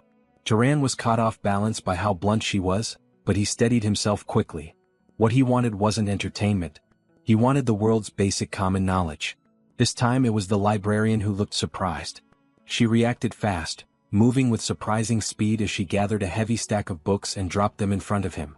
Most of what sat in that library had survived for hundreds of years, which made it useless for anything recent. Still, she guided him toward a section that could at least fill the gaps and give him something close to practical. Turan thanked her with real sincerity. She brushed it off with an easy, casual answer. He picked up one of the books and stared at it like it was a strange tool he had forgotten existed. The thought slipped out of him as if he was relearning something basic. Then he opened it carefully and started reading. The moment his eyes moved across the pages, something lit inside him. The feeling wasn't small. It was sharp, almost hungry. The book wasn't just ink and paper, it was a door. From there, his life fell into a strict routine. Every single day he went back to the library. He stayed for hours, reading until it became normal, until it became necessary. Day after day he drowned himself in the knowledge packed into those ancient walls. Little by little the world stopped being a fog. He learned the shape of the land, the borders, and the names that mattered. He learned the races that lived in it and how they dealt with each other. He learned how wizards were expected to behave, what manners mattered, and what rules people pretended not to break. He absorbed the methods used to create and process items, how materials were handled, refined, and turned into something useful. He studied monsters that hunted in distant regions and relics that had survived since the ancient empire's time. With every detail he took in, the empty space in his head filled. What used to feel like a wide, unknown void gained form. The blurry parts sharpened. The pieces connected. The world became clearer, heavier, and more real. Then the scene shifted. The Lord stood in front of him again, calm and controlled, checking whether Turan had used the library well. Turan confirmed it with respect. The Lord made something clear right away: this had nothing to do with noble status. Granting access had been goodwill. And now the Lord wanted payment for that goodwill. Turan didn't stall. He made it simple: say what was needed. A monster had appeared north of Orem and had started attacking travelers. Turan met the Lord's eyes and understood the direction immediately, pushing the idea forward without games. The Lord continued, and his face tightened. The Phrenides who were sent to handle it never came back. They were eaten. That meant it wasn't a clean job. It meant someone with real power needed to step in. The Lord's house could only mobilize a small number of people right now, which made the situation worse. Turan agreed without drama. Deep down, the reason was clear: protecting people was part of what a wizard should do. Still, something about it rubbed wrong. It raised a quiet doubt in him. Weren't wizards usually the type to avoid getting involved in problems like this? The Lord added another reason. The northern route mattered. It was a major trade path for Orem, and it had been shut down for 10 days. It needed to be reopened fast. Turan counted it in his head. 10 days. That was before he had even arrived in Orem. The pieces clicked. That explained why the Lord had handed him library access so easily in the first place. The scene shifted again. A large group left the city in an organized procession, moving north toward whatever waited out there. Among them, a comment cut through the march, an observation that the Lord was bold enough to send even a guest to hunt a monster. The voice belonged to Azil. She walked at the front with easy confidence, pushing the pace like she owned the road. The tone carried teasing, but there was a sharp edge behind it, like she was poking at something real. It turned into a pointed question about whether their side was truly that unreliable. Then she dismissed it, claiming she wasn't blaming anyone, just calling her father a man who created problems. The man beside her let out an awkward laugh and pushed back, suggesting that calling the Lord a messmaker was a bit much. Azil shut it down without effort, clearly not bothered. That same man then turned toward Turan and shifted into a more formal mood, treating it like a proper first meeting. He introduced himself as Marvin Valtas and made it clear he expected to work together. Turan returned the introduction in the same calm manner, and the group continued forward. Azil, still leading, kept things simple. She wanted the job finished fast so they could return and rest. While they walked, Marvin leaned slightly closer to Turan and lowered his voice, probing whether Turan had any interest in Marvin's older sister. Turan rejected the idea instantly without hesitation. Marvin looked genuinely relieved, like that answer removed a problem he didn't want to deal with. Then the men at the front threw up a signal for everyone to stop. Ahead of them lay wreckage, what looked like the remains of a destroyed carriage. Broken pieces were scattered across the path, torn apart in a way that didn't leave much doubt. The signs of violence were obvious. Whatever had hit it didn't do it gently. As they inspected the wreckage, one of them muttered a question about whether the creature was responsible. Another quickly settled on the likely answer. Since their side had blocked travel to the north, the victims had probably come from the south and walked straight into the attack. Turan stayed quiet and studied everything. He checked the scattered debris, the broken path, and the marks left in the dirt. His focus tightened as he read the damage like a message. Then he stated the conclusion with calm certainty. Was a monkey. Head snapped toward him. The word didn't match what they expected. Azil repeated it with open doubt, as if testing whether he was serious. Turan lowered himself and pointed to a large print pressed into the ground. It wasn't a claw mark. It was a palm. The kind of imprint that explained the strength behind the smashed carriage. The creature had hit the merchants and slipped back into the forest afterward. If they found the trail and chased it, they could reach it. Azil's face tightened. Chasing it meant tracking magic, and she barely had enough control to do something like that. She pushed the question to Marvin. He admitted he couldn't either. Someone mentioned a knight who could handle it, but before the thought finished, Turan stepped forward and took it on himself. Azil watched him with sharper interest, probing whether he came from a specific bloodline known for that kind of skill. Turan didn't make a big deal out of it. He simply made it clear he used this method often and had practice. He started immediately. The moment he focused, his senses shifted. He drew in a deep breath, and the air gave him what his eyes couldn't. Faint traces of the monster's presence began to separate from everything else, as if invisible lines were rising into view. He followed them for a short distance, then stopped and pointed hard to one side. The trail went that way. The group moved with him until the trees opened near a riverbank. Turan halted and scanned the ground and the waterline. The scent ended here. The creature had washed itself. Azil frowned, refusing to accept it. A monster using water to erase a trail sounded too clever. Turan didn't argue in circles. Maybe it did it on purpose. Maybe it washed itself simply because it wanted to. Either way, the result was the same. Then the scent hit again, stronger, closer, sudden. Turan's eyes widened just a little as the danger snapped into place. He turned fast and warned them it was behind them. Everyone spun around. A massive monkey-like monster stood there, bigger than expected, built like a moving wall of muscle. It roared again and again, shaking the air with its voice. In its huge hands sat several heavy stones, already lifted and ready to launch. Knights and soldiers shouted in alarm, trying to form up, trying to react. They didn't get the chance. The monster attacked first, and the moment it moved, everything broke into chaos. Stones crashed down like falling chunks of a cliff. Soldiers were hit brutally, some blasted off their feet, others crushed where they stood. In seconds, bodies piled up across the ground, wounded and dead. Turan barely escaped a direct hit, twisting away at the last possible instant. When he stabilized, his eyes caught the lifeless remains scattered across the dirt, the scene turning ugly fast. Gisela barely held on, forcing herself behind the bodies of two fallen soldiers, using them as cover. From that position she screamed for them to attack. Inside Turan's head, one thought cut through with bitter clarity. His mother had been wrong. The remaining soldiers tried to push forward anyway, desperate to strike back. But the monster shifted, turning as if it intended to run. Turan didn't let it. In one smooth motion he drew his weapon. No hesitation. No wasted movement. He released a single strike. The force behind it was not normal. Blue energy exploded outward like a focused beam, cutting through the air with brutal speed and perfect aim. The pressure of it froze everyone who saw it. One blow was enough. The massive creature was erased, destroyed completely, as if its size had never mattered at all. Silence dropped over the riverbank. The survivors stood there in disbelief, their eyes slowly drifting toward the source of that finishing strike. Turan walked forward without hurry, weapon still in hand. He spun it lightly as leftover energy rolled off his body. A faint blue aura continued to flow around him, calm and cold, sealing the fight with a single final decision.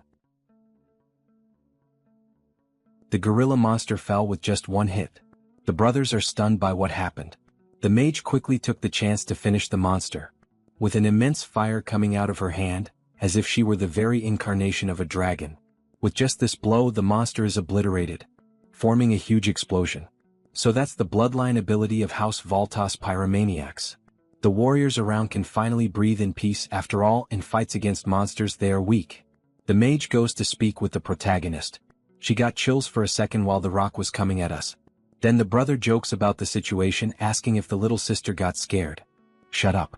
He's the one who screamed like a little girl. When did he ever do that?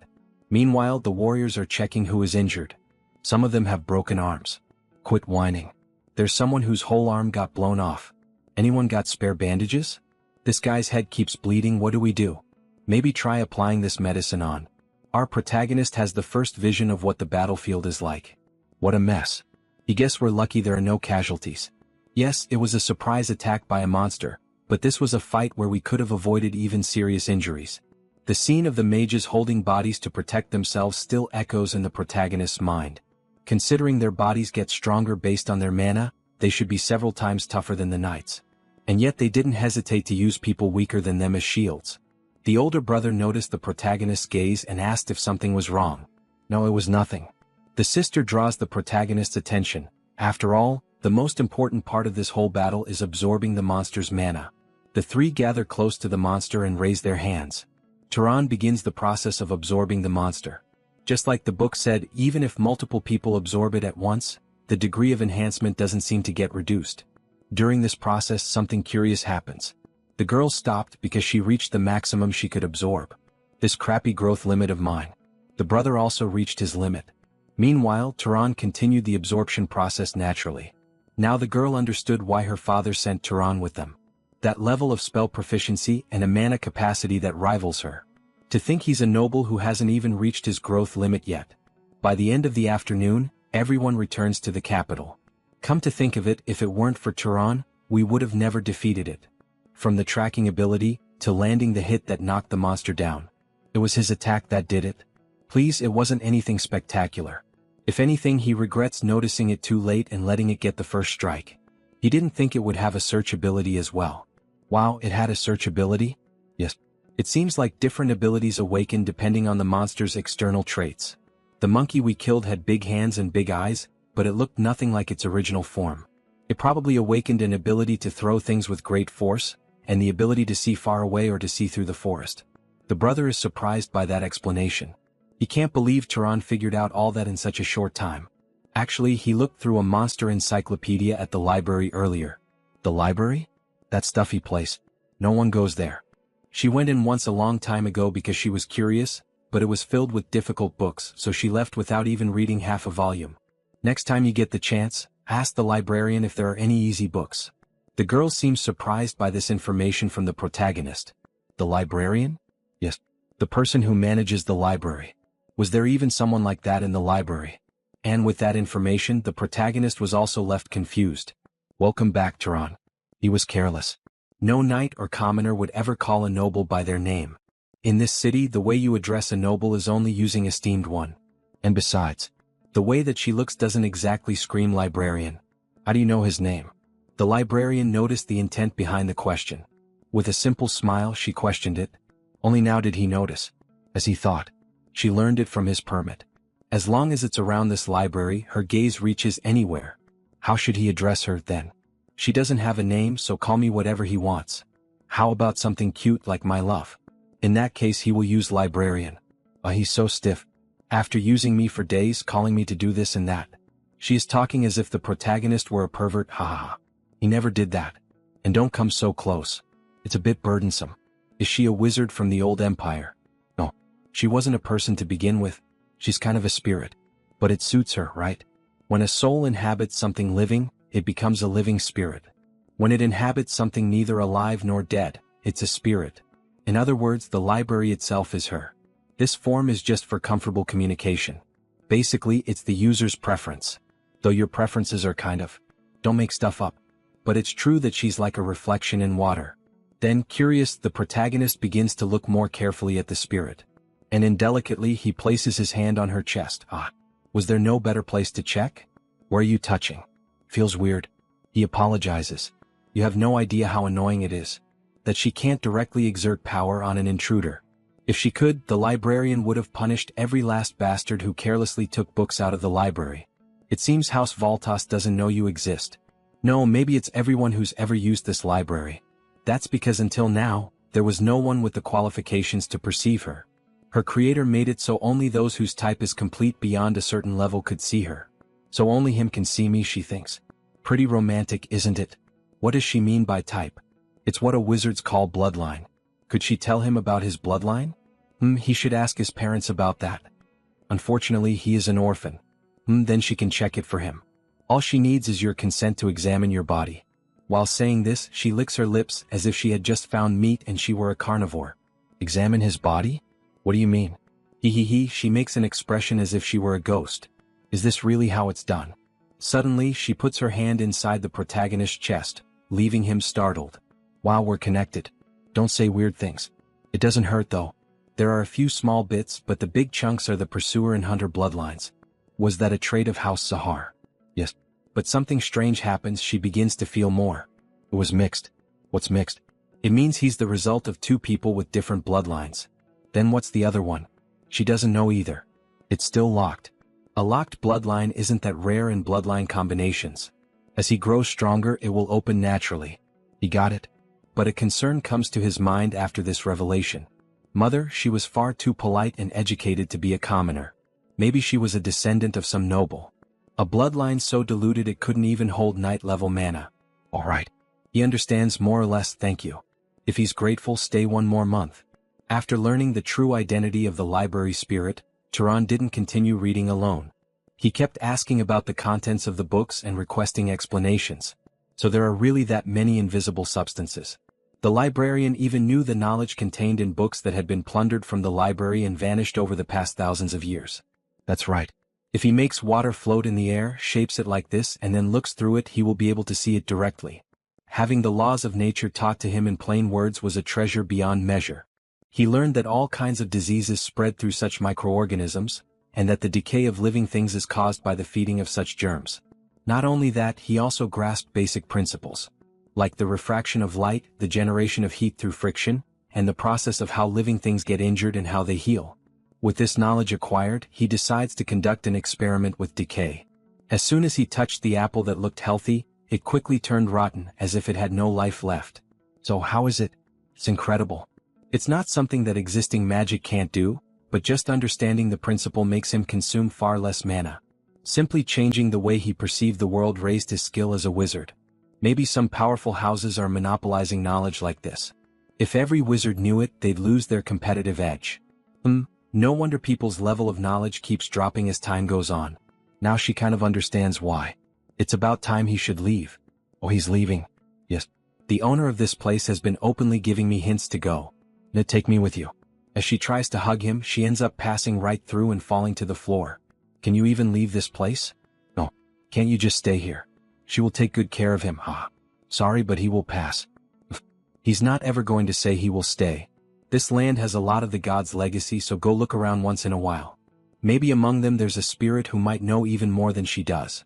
He will come visit from time to time. Come if you want or don't. But she's clearly sad that Turan is leaving. Don't worry, there are still so many books he haven't read yet. Finally he left the city. According to the continental map he got from the library, House Zahar's base, the Emerald Desert, is east of Orem. He will head to Zahar and find clues about his parents. But there's no need to rush. If the clues were going to disappear, they would have already vanished sometime over the last 18 years. And if they're still there, then going a little later won't make them disappear. While walking through the forest, defeating monsters that appear, the protagonist hears a noise and decides to hide to understand what is happening. He sees a huge horse apparently protecting its owner, who is on the ground. A saddle. The monster wasn't attacking him, but protecting him. What a demon. What kind of pet monster is that strong? Is the monster the one that is being attacked? Until, upon paying closer attention, he notices that they are dark elves who are near the horse. Try to create an opening somehow. Easy for you to say. They begin to cast dark magic and some animals that were dead around start to rise like zombies. So this is the dark elves' necromancy which he read about in that book. Should he help? But the man lying over there may have been the one who attacked the dark elves first. But soon came the confirmation. Turan observes the dark elves feeding. Whose hand is that? Give me one too. Eat your own. She must have already taken some for herself. So they were cannibals. Turan uses the special stealth ability. The ones she killed were all men, so they were way too hairy. Suddenly, the monster's head is hit by a spell from the protagonist, leaving the companion without reaction. What just happened? Quickly, she activates her own ability and gives life to new monsters to protect herself. When another stone buffed with speed by Turan is approaching, one of the monsters throws itself in front to protect the master. Who was that? Come out. The bull keeps destroying everything in front of it, hoping to hit the hidden enemy. So the enemy is using the stealth ability. Let's see if the enemy can still hide after this. She summons a special type of wolf that uses an ability to detect traces of magic, which quickly ends up revealing our protagonist. Found you, demon. Kill him. The monsters advance and Turan prepares himself. Creating a fire spell, he throws it at the enemies. However, only one was defeated. The bull kept advancing, hitting the protagonist head-on. They're fast. Good thing he took one of them out beforehand. However, Turan did not notice, but the fox was still alive and bit his leg.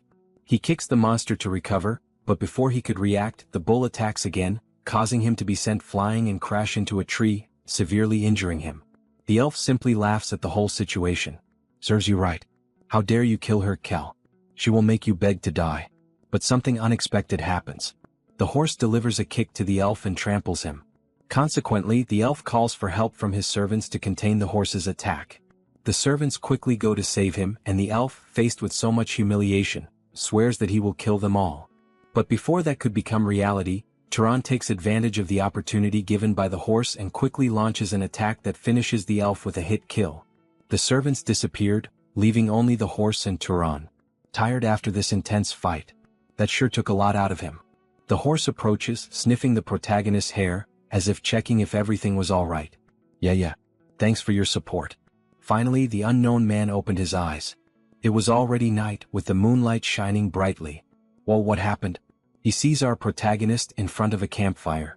Oh, he's awake finally. Were you? He saw you being attacked by dark elves, so he saved him. Oh, thanks. The horse approaches its master till he is safe as well. That is a good horse. Not only did it understand that it had to protect its master, but even that it needed to move to a safer place. Thank you for saving me. He is Azai's of House Berg. I am Turan. May I ask if there was any particular reason he came into conflict with the Dark Elves? A reason? No, there wasn't. He was simply on a pilgrimage with his retainers, when they suddenly ambushed them without provocation.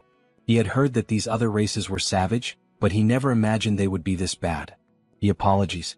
The people he lost this time were very precious to him. Were they your family? They were the knights and servants who came on this pilgrimage with him. They practically raised him since he was little. I see. He's a good person. Do you happen to know how many dark elves attacked you? He killed 2 of them. That should be all of them. Turan uses the search ability as if it were a radar across the entire forest. There are definitely no more dark elves nearby. Turan, do you happen to have urgent business right now? He's also in the middle of a pilgrimage himself.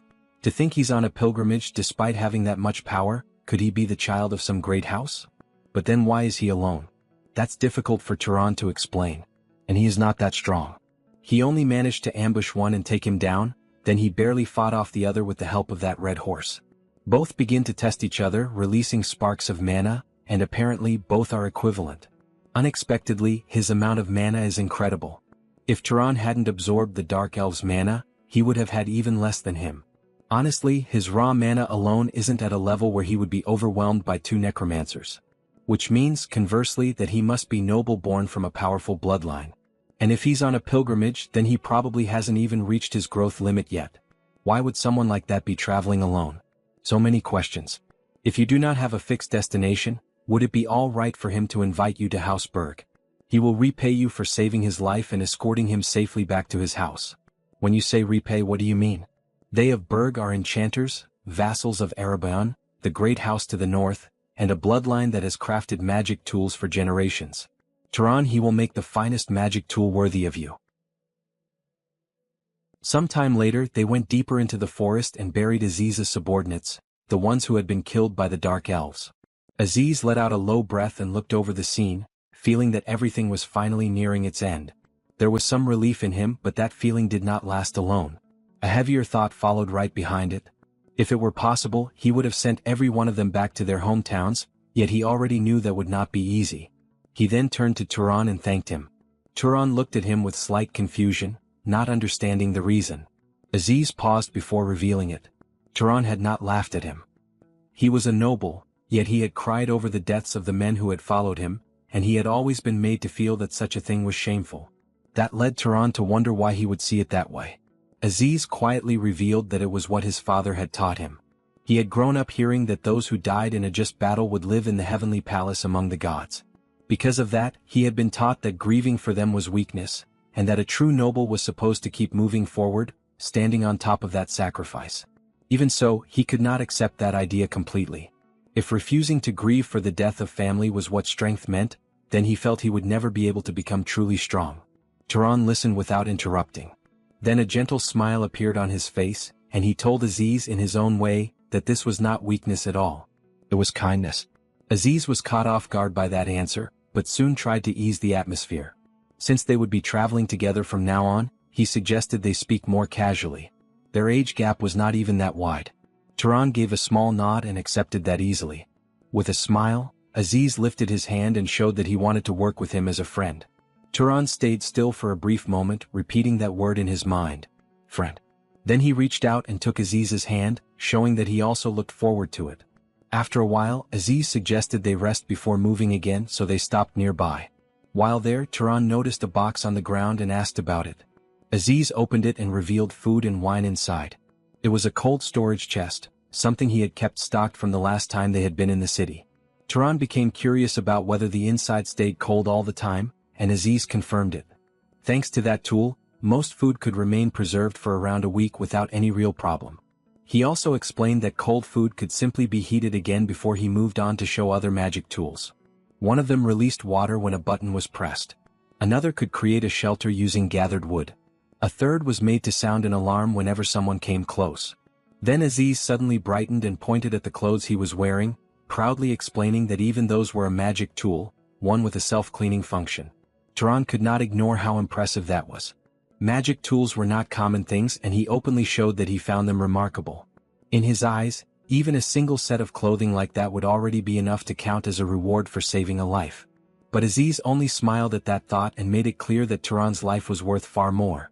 Once they returned to the main house, he intended to repay him with much better things. And if the house refused to allow it, then he would simply make them himself. He shifted the topic, pointing out that during their time traveling together, he had witnessed so many forms of Turan's magic that he could no longer keep track. In his mind, he ran through them one by one. Control over animals, freezing, levitation, manipulation of liquids, enhancement, light creation, restraint, instant death, changes to the terrain, and even lightning strikes. That led him to wonder how such a thing was possible. He questioned whether Turan had spent his entire life training in magic or if he possessed some kind of bloodline ability that allowed him to master any type of magic he desired. Turan's eyes narrowed slightly as he kept his thoughts to himself, simply acknowledging internally that he could do it. Instead of answering directly, he reminded Aziz of their agreement not to dig into each other's family matters. Aziz quickly brushed it off with a laugh, treating it like a joke and claiming that such a bloodline ability likely did not even exist. He then shifted again, asking about Turan's age. Judging by his appearance, he did not seem older than 30, though Aziz briefly wondered if he might have lived much longer. Turan revealed that his birthday was about a month away and that he would be turning 18 that year. That answer hit Aziz hard. He could not hide his shock. He then revealed his own age, saying he would be turning 43, but soon laughed it off, dismissing the 25-year gap as something meaningless between them. Crossing his arms, Aziz reflected that it made sense now. Someone with that level of magical power being able to take down 2 wraith sorcerers was no coincidence. Still, he had not expected that there would be 2 individuals in the world with that level of talent. That caught Turan's attention, making him question what he meant by 2. Aziz explained that the other person was someone close to him, someone with an extraordinary bloodline. That other genius was his cousin.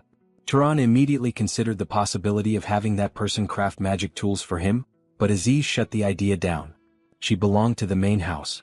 That made Turan curious about what the main house actually meant. Aziz explained that she was a princess of Arabian, someone who could even rise to become the head of a great house in the future.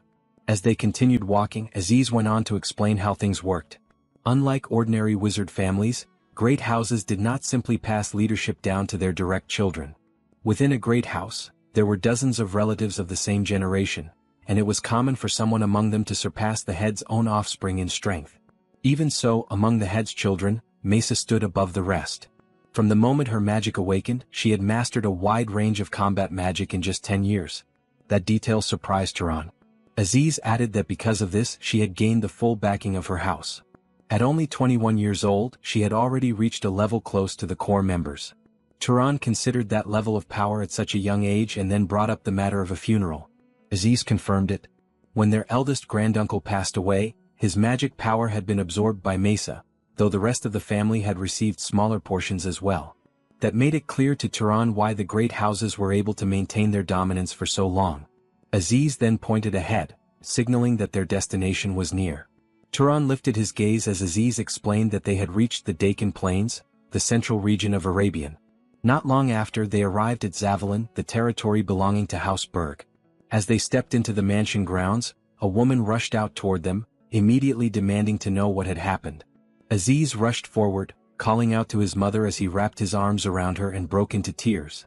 Turan stood nearby, watching in silence, noting to himself that Aziz was already 43, yet still reacted like this. A bearded man stepped in and reminded Aziz to keep his composure, telling him to show some dignity and at least address her properly as his mother. Aziz quickly pulled himself together and apologized. He then introduced Turan as a friend from the south, someone who had risked his life to save him. Without that help he would not have made it back alive. His mother listened, confused, pointing out that the pilgrimage route was never meant to be that dangerous. She demanded to know what had happened. Aziz revealed the truth. They had been attacked by dark elf wraith sorcerers. Her expression hardened instantly, anger rising as she cursed them and declared she would personally lead an army to wipe them out. The bearded man addressed her as the head of the house and urged her to calm down, reminding her that others were watching. He then turned his attention to Turan and asked which house he belonged to. Turan admitted that he could not answer that. The man pressed further, but Turan explained that he truly did not know. He had been born to a commoner mother and had no knowledge of his father. Aziz reacted with shock, questioning why this had never been mentioned before, but Turan dismissed it as something not worth bringing up. The head of House Berg studied him for a moment. Despite his unknown origin, she acknowledged that he had saved her son and declared that he would be properly rewarded. However, she made it clear that accommodating him inside the house would be difficult. Instead, she would arrange for him to stay at the finest inn in the city. That decision frustrated Aziz, who questioned why they could not simply host him at home. She explained that under normal circumstances it would not be a problem, but they currently had an important guest staying with them. Bringing in a stranger of unknown background would not be appropriate, and she expected him to understand. At that moment, another voice cut in, saying there was no need to worry. Anyone who had saved Aziz would not suddenly turn around and attempt an assassination. A woman dressed in black stepped into view. Aziz immediately recognized her as Mesa and questioned why she had suddenly appeared there. Turan observed her closely. As the Princess of Arabian, she carried a strange presence, one that made her seem almost lifeless in her current state. Mesa explained that she had come to hide. There had been an assassination attempt, carried out by Zahar's forces. Aziz was stunned. An attack inside the main house itself should have been nearly impossible. Given how heavily guarded it was, the idea of an insider became unavoidable. Mesa confirmed that suspicion. The main house was not made up of only loyal individuals. There were always those with questionable intentions. Without lingering any further, she stated that she was tired and withdrew, leaving the others behind. After that, Aziz's mother called for a maid named Aina and instructed her to guide Turan to the second-best guest room in the house. The following day, Turan opened his eyes inside a grand guest chamber. After resting, he stepped into the hallway, where he crossed paths with Aziz once again. Aziz noticed that Turan was up early as usual, and wondered what he was doing alone. Turan gestured toward a magic lantern fixed on the wall, finding it interesting. Aziz casually mentioned that he created those from time to time for practice and offered one to him. But after hearing that, Turan showed little interest and dismissed the offer. Without warning, a massive flash of lightning roared past the windows, lighting up the entire hall. Turan turned toward it, confused, while Aziz calmly explained that it was Mesa training. He noted that she was always that diligent. Turan questioned whether that was the magic tied to Arabian bloodlines, and Aziz confirmed it. It was the Storm bloodline. He admitted he had never resented his own, but there was a hint of envy in him. Watching her made it feel as if she was turning into something beyond human, almost like a god. That sparked Turan's curiosity. He began to wonder just how powerful the next leader of Arabian would be. Aziz picked up on that interest and suggested going to see for themselves. Turan hesitated. He was curious, but as an outsider with an unclear background, approaching her did not seem like a good idea. Aziz dismissed the concern. He pointed out that Turan was not an assassin and insisted he could vouch for him. Deep down, he admitted he also wanted to see something for himself. He wanted to know who was stronger between Turan and Mesa. Turan quickly realized that was the real reason behind the suggestion. Aziz laughed it off and admitted the truth. He had been holding on to a grudge for years and wanted to see Mesa struggle, even just once. The two of them headed toward the training grounds where Mesa stood alone. Aziz called out to her. She turned, her gaze immediately falling on Turan. She questioned who he was and Turan introduced himself. The name sounded familiar to her. She recalled hearing it the previous night and questioned why they had come. Aziz explained that they had seen her practicing and thought about joining in just like before. But Mesa brought up what had happened the last time. Back then, Aziz had stormed off in frustration after she learned something in 2 attempts that had taken him an entire week. That memory made Turan laugh without thinking. Aziz shot him a look and Turan quickly backed off, apologizing for the reaction. Aziz then questioned if Turan was mocking him as well before turning back to Mesa. He declared that Turan possessed unmatched magical talent and proposed a duel between them. Mesa repeated the idea of a duel, her eyes locking onto Turan. A faint blue glow spread through her gaze as her mana began to rise. Turan instinctively looked toward the sky. The clear weather had already shifted into darkness, and a storm gathered overhead. Lightning crackled as her power continued to expand, growing heavier and more oppressive with each passing second. The aura around her became overwhelming, making her presence feel monstrous. Turan's body stiffened under the pressure. His eyes widened as the weight of it bore down on him. When it finally subsided, he was left breathing hard, sweat forming across his body from the sheer intensity. After a brief silence, Mesa studied him and reached a conclusion. In her view, he was not on her level. Facing her in a direct duel would be difficult for him. Turan did not respond. He simply kept his gaze fixed on her, focused and unshaken. Aziz stepped forward with a grin, interrupting the tension. In terms of raw magical power, he admitted Turan would not be able to compete with her. But that was not where Turan's true strength lay. Aziz placed a hand on his shoulder and emphasized it. Turan's ability to learn magic was what made him exceptional. In all his life he had never seen anyone like him. Turning back to Mesa, he questioned whether even she could match that level of talent. Mesa listened and decided that if he was being praised that much, then it was worth seeing for herself. Turan met her gaze and proposed a different approach. Instead of a direct clash, they would each demonstrate a spell the other likely did not know. Whoever managed to perform it faster would be the winner. Aziz immediately supported the idea and looked to Mesa for her answer. She accepted but added one condition. Since Turan did not even know the magic tied to his own bloodline, using her innate abilities would make things unfair. So she chose to exclude them from the duel. With that decided, she stepped forward onto the training ground to begin. Mesa lightly tapped the stone floor with her foot. At that point of contact, a small sprout broke through the surface. Turan and Aziz watched closely as the tiny plant rapidly expanded. In seconds, it grew into massive vines that spread across the entire courtyard, twisting and coiling in every direction. Before Aziz could react, the vines wrapped around him and lifted him high into the air. He ended up hanging upside down, completely caught. Mesa then turned her attention back to Turan, identifying the spell as plant creation and manipulation magic, and challenged whether he could do the same. Aziz screamed while hanging upside down, begging to be released as dizziness overtook him, but she ignored it completely and kept him there, finding amusement in the situation. Turan, however, focused on the vines. His thoughts moved through the principles of magic. Fire creation was simply the manifestation of burning, while water creation was the extraction of unseen moisture from the air. He crouched and placed his hand against the solid stone floor. In his mind, the answer became clear. These vines were no different. The spell was not about creating something from nothing. It was about forcing seeds already buried in the ground to grow at an unnatural speed. It was not creation. It was growth. With that understanding, he directed the seed to grow. A surge of blue mana pulsed outward. In an instant, several blue vines burst from the ground and coiled tightly around him. Mesa's expression shifted into shock as the plants obeyed him perfectly. Aziz was just as stunned. She quickly realized what had happened. By understanding the principle and commanding the plant to grow, Turan had grasped the true nature of the magic on his own. She questioned whether he had seen the spell before, but Turan made it clear that this was his first time encountering it. Mesa let out a quiet scoff, admitting that, for once, Aziz's praise had not been exaggerated. She then released her magic and Aziz dropped straight to the ground, groaning as he hit. Without hesitation, she shifted the focus back to Turan, telling him it was now his turn to present a challenge. Turan thought carefully. Using the magic tied to Zahar's bloodline in this place would be reckless. Then something came to mind. He extended his hand toward the tall grass nearby. A small rat emerged and ran straight toward him. Mesa watched with doubt, questioning if this was nothing more than simple animal control.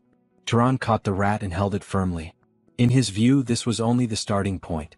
The creature itself was merely an ingredient for what he intended to do. Mana surged. Blue energy wrapped around the struggling animal as its life force began to drain. Its body shriveled rapidly, collapsing into a dry husk within his grasp.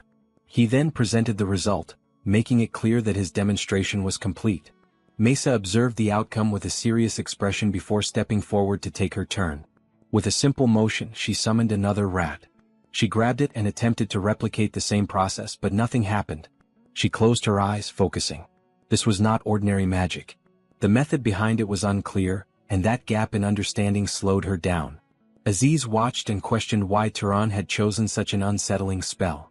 Turan admitted it was simply the first thing that came to mind. At the same time, he wondered if even a great house like Arabian lacked full understanding of this principle. Aziz began to assume it was not working and suggested ending it there, giving Turan the victory. But Mesa refused to accept that. Her mind moved through the structure of magic. Causality was a complex factor. If the intended effect followed natural logic, the spell became more efficient. If the user understood the cause clearly and had enough mana, success was guaranteed. Among all factors, the ability to recognize the cause was critical, affecting both efficiency and success. She needed more time. Without full understanding, the only option was to compensate. By pouring in a large amount of mana, inefficiency could be overcome through sheer volume. She forced the command. The rat in her hand let out a sharp cry as its body began to rot while still alive. Its form quickly withered, turning into a dried husk identical to the one Turan had created. Aziz immediately noticed that it had worked.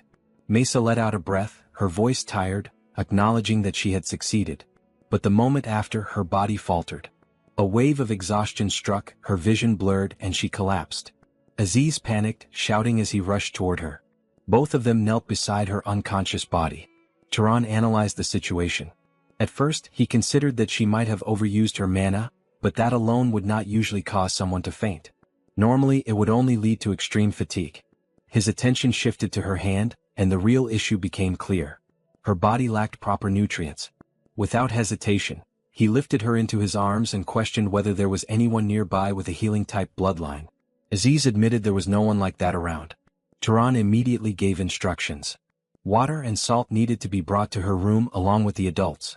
As he carried her, he noticed how light she felt in his arms, so light that for a moment she felt less like a person and more like something fragile, like a lamb. Even the mana she had been using just to keep her body standing had already been drained. What remained was a body that should not have been able to move at all. After some time, Mesa slowly opened her eyes. Aziz's mother, her aunt, rushed into the room in panic, calling out to her and checking if she was conscious. Mesa looked at her, confused, not understanding why she was there. The woman quickly explained. Aziz had told her everything. Mesa had suddenly collapsed while training magic with their guest. The memory returned to her. Her aunt pressed further, asking if it was true, and whether that man had done anything to her. Mesa denied it immediately. There was no fault on his side.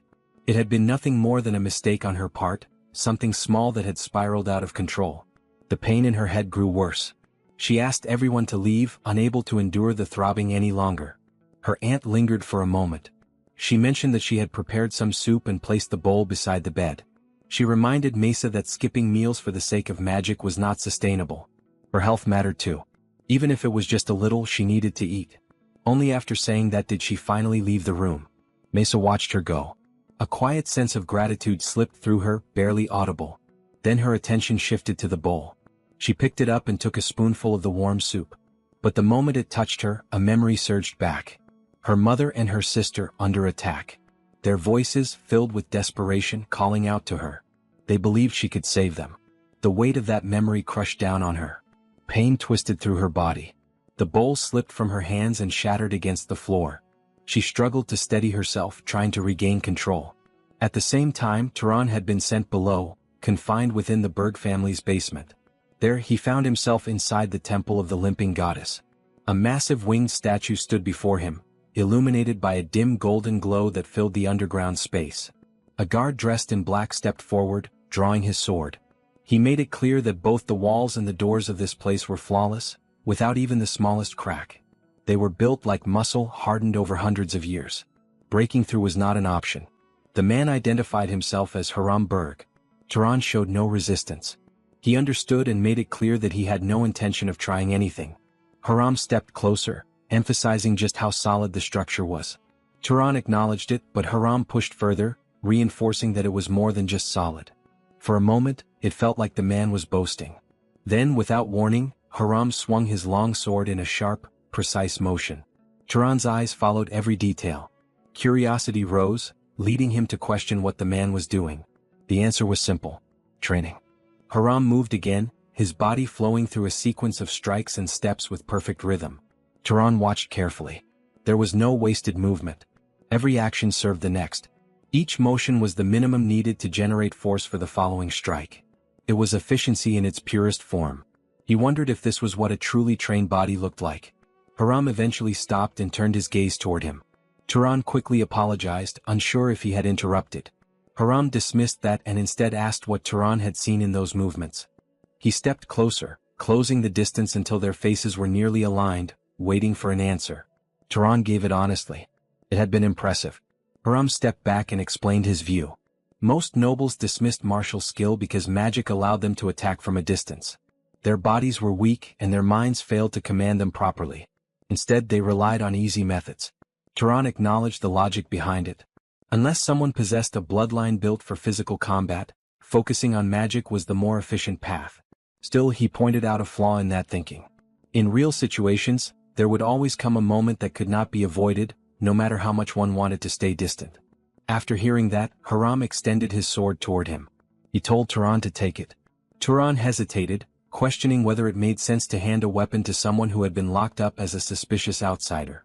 Harem showed no concern. To him, the weapon was nothing more than iron. What gave it meaning as a sword was the one wielding it. And with a weak body, Turan would not be able to harm him anyway. Turan took the sword. For a brief moment, he considered what he could even do with it. Harem watched him closely. Then everything changed. A massive surge of blue mana erupted from Turan's body, taking the form of blazing energy that wrapped around him. The pressure filled the space instantly. With the sword in his hand, Turan stood firm, his gaze locked directly onto Harem. Harem fixed his eyes on him and snapped that it was wrong, ordering him to stop feeding mana into the weapon. Turan answered with a simple acknowledgement and pulled his energy back under control. Harem stepped in without hesitation, grabbing him and forcing his posture into place with his own hands. He pushed him to shift more weight onto the front legs, driving it down so the ground would take the impact. He pointed out the elbow rising too high, warning that weak arms like that would never handle the weight of a blade. At that pace, he made it clear, an enemy would stab straight through his thigh. He forced Turan's arm up again and pressed him to stop limiting himself. Turan responded with a firm yes. Harem gave a short nod, calling it acceptable, then demanded 10 more repetitions. He ordered him to keep breathing, to drive that breath into his muscles instead of letting it fade. Watching him, the seasoned guard judged that Turan's body had strong potential, the kind that needed to be pushed until nothing was left. Harem dismissed mana as nothing more than cheap tricks. He claimed mages fooled themselves into thinking their bodies were reliable, when in truth they only used the bare minimum.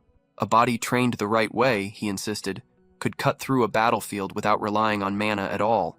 That difference had to be understood. Turan exhaled heavily under the strain and accepted the point. Then his attention snapped away as the temple's heavy doors opened. Aziz's mother stepped inside. She lowered her head deeply and asked for forgiveness, admitting she had done something unforgivable to their benefactor. Turan stayed calm, suggesting the apology should come from him instead. He assumed the young lady was unharmed and admitted that, as a guest, his behavior had crossed the line.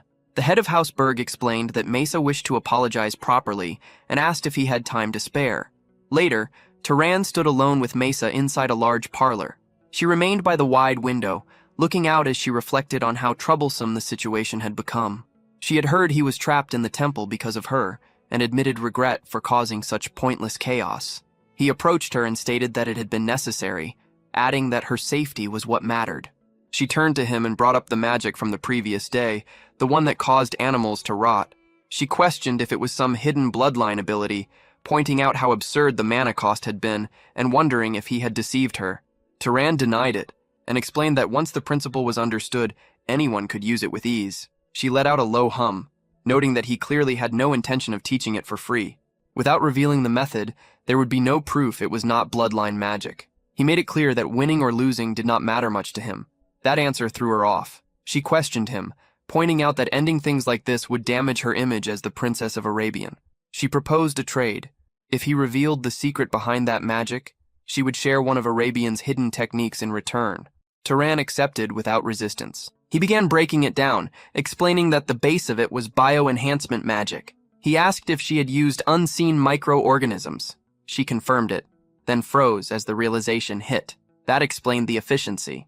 She had overlooked the hidden factors. Frustration slipped out as she admitted the loss. Even though she had forced a win at the end of their duel, it had relied purely on brute strength. Turan pointed out that it could still count as part of the bet, but she rejected that idea. In her view, magical skill had nothing to do with dumping large amounts of mana without control.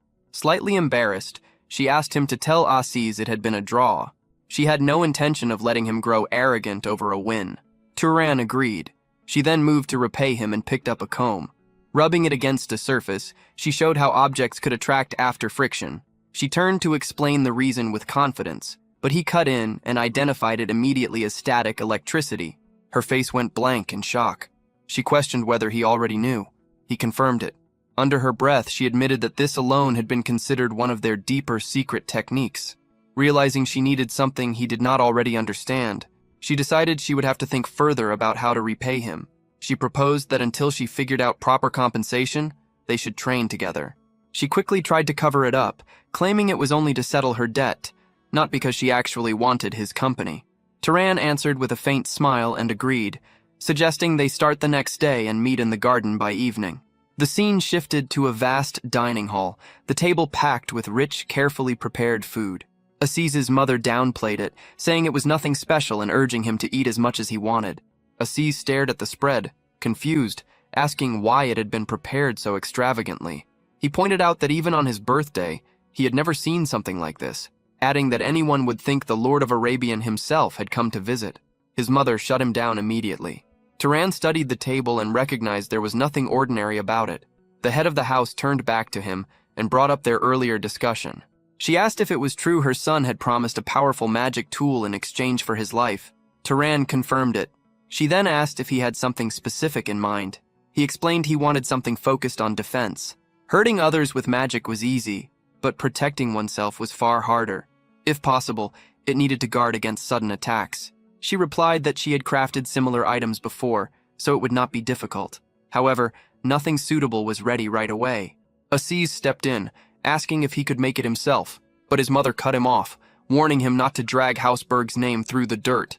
At that point, Aziz's brother Milo raised his hand and took the task. He mentioned he had just completed a request from the main house and now had time available. Their mother asked how he planned to approach it. Milo explained that for protection against surprise attacks, it had to be something Turan could carry at all times.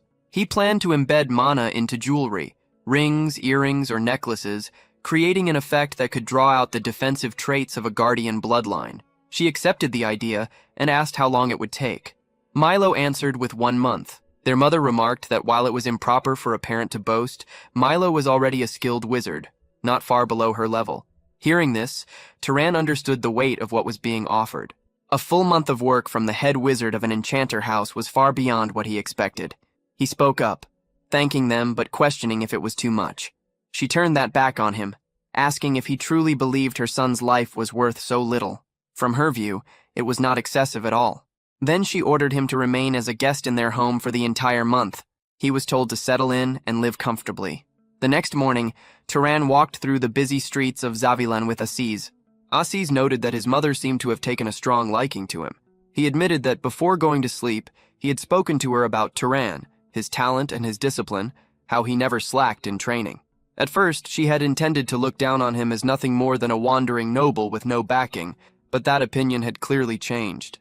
Turan observes that it sounds like she is trying to recruit him into their house. Aziz confirms this, explaining that she gives generously, puts people in debt, and then introduces a pretty young lady as a way to tempt them. He mentions several adults in the house joined that way. Turan notes, "This is troubling." Aziz tells him not to worry and says the magic tool is just something nice to buy favor.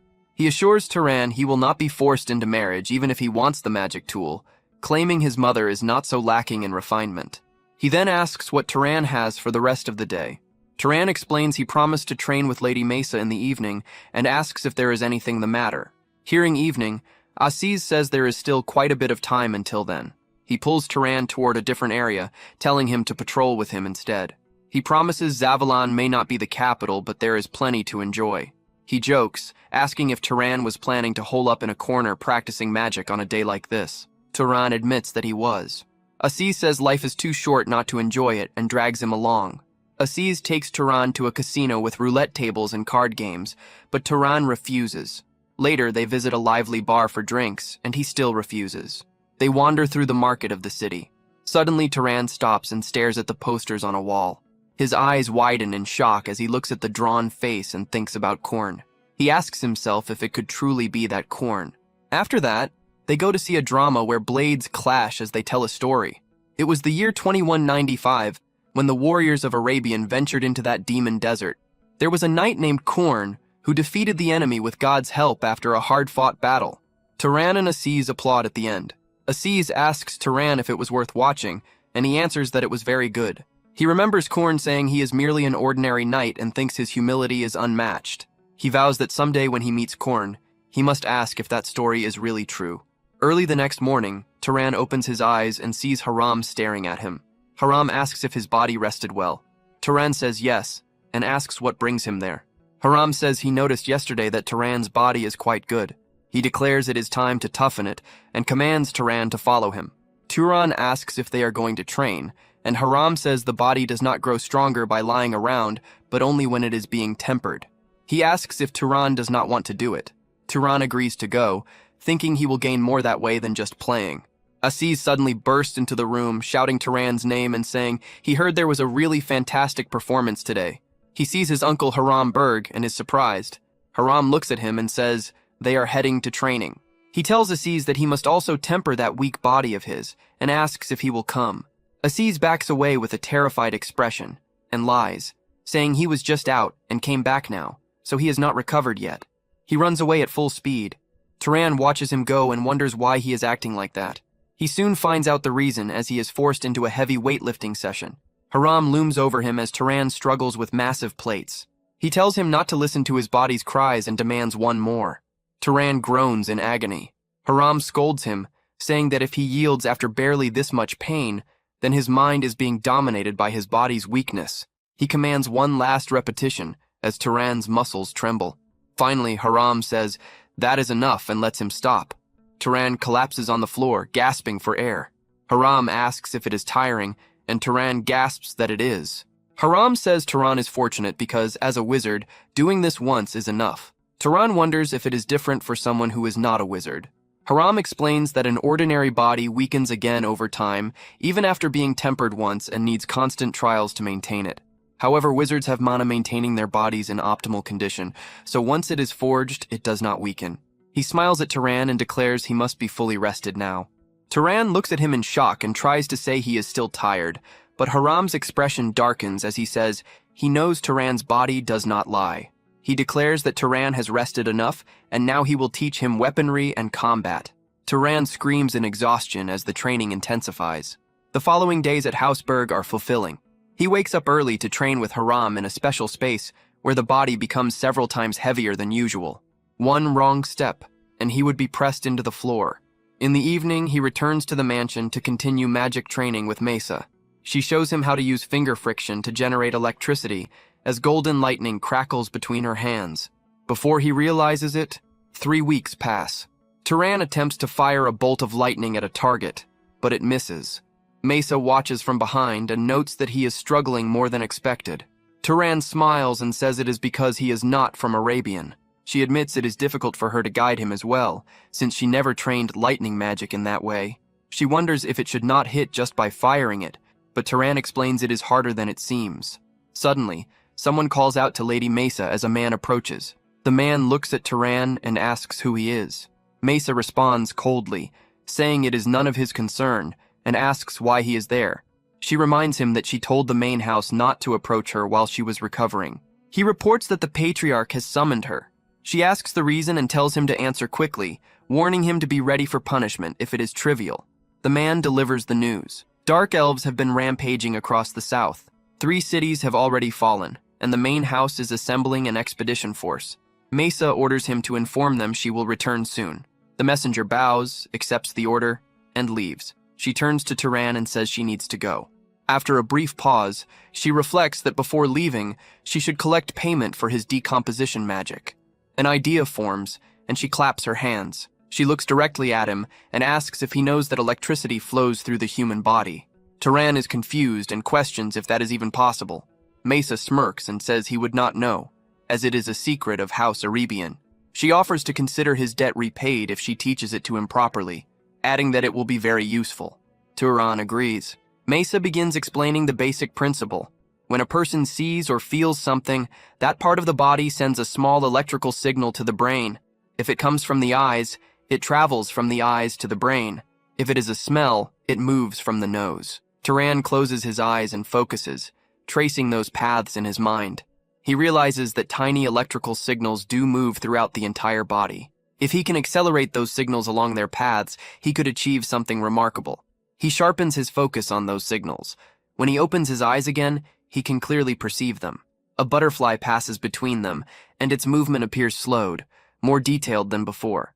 Mesa asks if he managed to do it and how it feels. He is impressed, trying to understand how it works and what it truly is. But the strain hits him sharply. He gasps and grabs his forehead. Mesa lets out a soft laugh, explaining that the reaction comes from using too much mana at once. She says it will be hard to control at first because of the headache, but once he adapts, he will be able to maintain it for much longer. He reflects on the value of the technique and states that no matter how he thinks about it, the lesson feels far too valuable compared to what he gave her. She rises into the air and tells him to treat it as a simple investment, since he seems talented. If he learns something even greater in the future, she will collect everything back along with what he owes now. She disappears into the distance as he watches in silence. The scene shifts to the center of Morgan, at the heart of the Deccan Plains, where knights and wizards of Arabian are gathered. A massive crowd of locals cheers, shouting slogans praising Arabian. Isis remarks that even though it is only a departure ceremony to hunt dark elves, it feels like a victory parade because of the excitement. He spots Mesa on horseback and waves his arms, calling out to her. His father grabs him and tells him to maintain proper composure as a noble. Suddenly, a voice announces that the head of the house is arriving. A tall figure walks through the crowd. Turan looks at the man and recognizes him as the current head of House Arabian, known as Battle Arabian. He notes that the man does not look well, and asks Isis if he is always that pale, wondering if his health is failing. Isis recalls rumors that the Lord was badly injured long ago while fighting the head of House Zahar, though it might now simply be due to age. Battle Arabian raises his hand toward the sky. The crowd follows his motion, and the clear sky darkens as storm clouds gather instantly. Golden lightning tears through the clouds with a thunderous roar. The common people begin praying to the Lord of Thunder to protect his descendants. Turan watches and realizes this is the true power of Arabian. Even in poor condition, he can cover the entire area with ease, showing the peak of what a human can reach. Turan resolves that one day he will reach that level. Later, in the workshop at Houseburg, Milo presents a leather-bound metal bracelet. He explains that simply wearing it slightly increases physical stamina, but injecting mana boosts it even more. At its peak, it reaches a level similar to nobles of the Guardian bloodline, though it consumes a large amount of mana and cannot be maintained for long. Turan holds the item and recognizes it as an incredible treasure. He notes that something like this is rare even among great houses and calls it exceptionally well made. Aziz's mother calls his name and asks if he has any interest in formally joining their house. Turan remains polite and says he is very grateful for the offer, but thinks it would be difficult. The mother sighs and says she already heard from Aziz. She reflects that since Turan has many things to do, he would struggle to settle in one place. She tells him to treat her offer as an old woman's lingering attachment. Turan lowers his head and says he will never forget the hospitality he received. He states that Aziz and the Berg family will always be his friends. She nods and says, "That is enough." As Turan prepares to leave the house, Harem, Berg, and Aziz come to see him off. Harem throws a blade toward him and tells him to take it. He explains it is a magical tool without major functions, but it is durable and very sharp. Turan catches it and thanks his master. Hearing that word, Harem shows pride. He gives a firm, satisfied smile and walks away. Aziz steps forward and places a heavy cloak over Turan's shoulders. Turan asks what it is, and Aziz reminds him that he had been jealous of his clothes before. He explains it is a shirt and pants turned into magic items that resist dirt and repair themselves if slightly damaged. Turan smiles. Aziz tells him that he is a good friend, not just for saving his life, but because spending time together and seeing how he lives gave him a lot to think about. He asks where Turan will go next. Turan says he will head east first. Aziz mentions Carmen is in that direction and warns him that if he can avoid it, he should not travel by ship. He complains about the waves, saying even wine glasses cannot stay still. Turan smiles to himself, knowing he will have to cross those waves to reach the land of Zahar in the El Real desert, but keeps that to himself. Aziz says that someone like him will not starve anywhere, and tells him to return safely and repay him for the cloak. Turan agrees and leaves. He walks through tall grass with a large bag on his back, reflecting on being alone again. He decides to test the results of his training. Turan activates his movement magic and takes a single step. He moves so fast that no one can see him. To others, it is only a sudden gust of wind as he continues forward. He crosses vast distances, passing through villages and cities, moving through forests without stopping. After a long time, he comes to a halt. He stands in a jungle, looking up at a mountain, and notices a smell. At first, it seems like a campfire. Then he realizes it is something far worse, the smell of burning flesh. His eyes widen as he moves toward it. He enters a ruined town and is struck by what he sees. The place is destroyed, with debris scattered across the ground. He walks through the area and finds rows of mutilated bodies, men tied to posts. He considers whether bandits were responsible, since dark elves should not have reached this far. As he looks around, he notices something while examining a damaged structure, a basement entrance. He approaches and stares at it, certain this is the place. He grabs the doors and pulls them open. He looks into the darkness. What he sees shocks him. A young girl is sitting in the corner, crying and screaming in fear. Turan jumps down, raising one hand and telling her to wait, stating that he is not an enemy and that he came to help. The girl looks up at him with tear-filled eyes and asks if he is telling the truth. He answers that he is and asks if she can tell him what happened. The child continues to cry as she says that a wizard killed everyone. Turan asks if she means a wizard, but before she can respond, her body gives out and she collapses from exhaustion. He quickly catches her and lifts her up, thinking that fortunately it does not seem serious, as she is most likely just drained after being trapped for so long. He decides that the first thing he needs to do is take her somewhere safe. As he begins to carry her out, an arrow formed from solidified blue mana is suddenly aimed straight at him. A group of warriors surrounds him, and a blonde female mage holding a magic bow glares at him with intense anger, calling him a murderous bastard and ordering him to get on his knees. Turan simply stands there, holding the unconscious girl, unable to understand what is happening. He remains completely still in the burned remains of the village, while the group tightens the circle around him. The female archer pulls back the string of her glowing blue mana bow and shouts again for him to kneel immediately. Her eyes burn with hatred as she calls him a murderer and demands to know if the massacre was not already enough, accusing him of even trying to abduct a small child. A knight standing behind her begins to gather fire magic, warning that if Turan moves even slightly, he will kill him. His hands tremble as he struggles to maintain control over the unstable mana. Turan stays composed and tells them to wait, explaining that what they are seeing is nothing more than a misunderstanding. At that moment, the nervous knight completely loses control of his magic and releases a massive torrent of flames directly toward Turan and the child. A deafening explosion erupts, sending a column of fire and smoke rising into the sky. The woman immediately turns and shouts at the knight named Gil, calling him an idiot and yelling that there was a child right there. Gil panics and tries to explain himself, saying it was an accident and that he was too nervous and lost control of his power. Then she notices something and looks up as the smoke begins to clear. What appears before them leaves everyone stunned.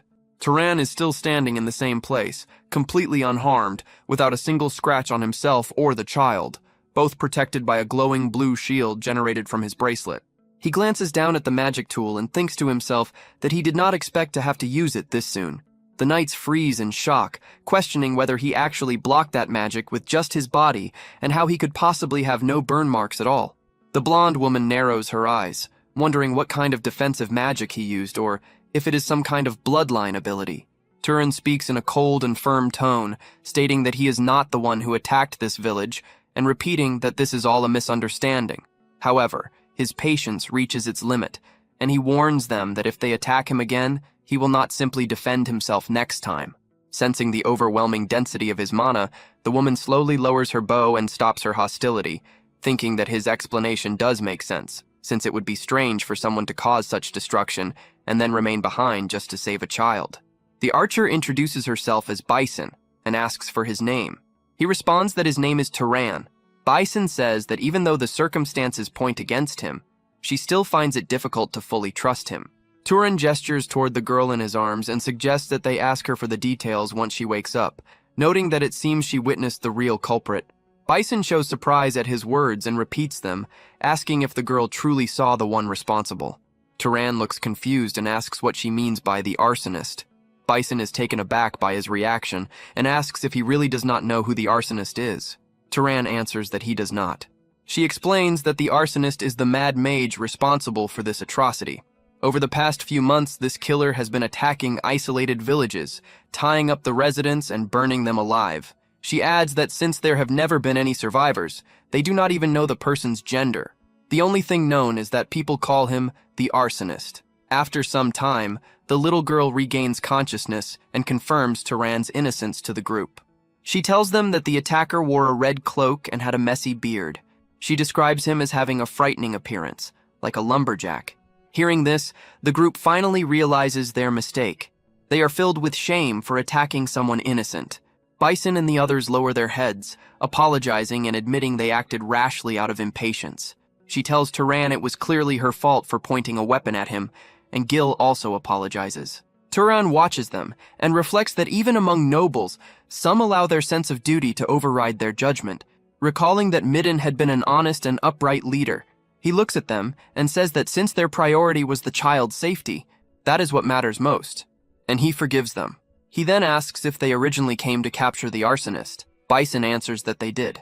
She explains that they arrived at the scene of a recent fire, and when they saw him, they believed they had finally found the culprit, though it clearly turned out otherwise.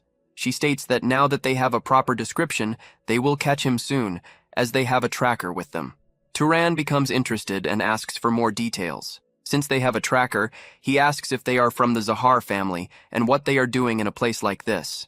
Bison quickly raises her hand and denies it. She introduces herself fully as Bison Carmen, saying she is from the Carmen family and that the others are companions from their vassal families. She gestures toward a gray-haired teammate and explains that Asha is descended from a lineage that once mixed blood with a Zahar noble. Bison explains that Asha's bloodline manifested weakly, but it allows her to be skilled at tracking magic, even though she lacks talent for concealment. Within their family, it is referred to as a primitive bloodline. With the misunderstanding resolved, Bison makes a serious request. She asks if Turan would help them hunt down the arsonist. To make it worth his time, she offers him the full reward for capturing the mad mage and even promises to give him her share of the mana they would absorb. She explains that all she needs is the merit for completing the mission. Turan asks if she knows the arsonist's strength, considering that they have never actually seen him.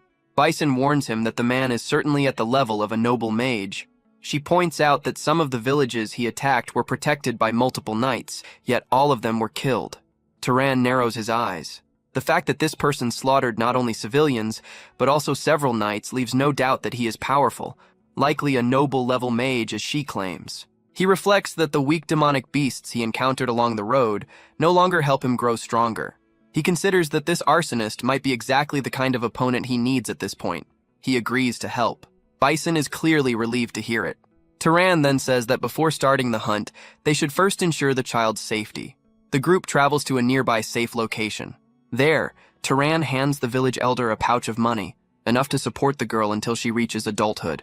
The elder accepts it and assures him that he will take responsibility for raising her. To ensure the child's safety, Turan fixes a sharp gaze on the village elder and states that he will return in a few years to check, so the child must be cared for exactly as instructed.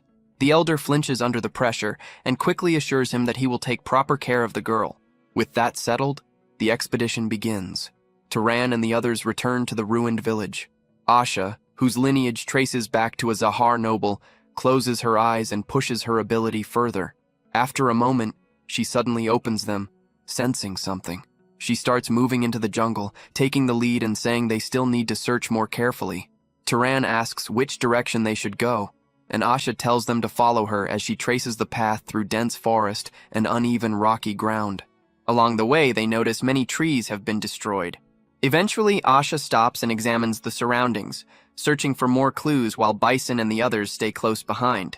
Turan asks how she is tracking him. Asha turns and explains that she first followed human footprints, and once they reached the main road, she began tracking the scent of ash.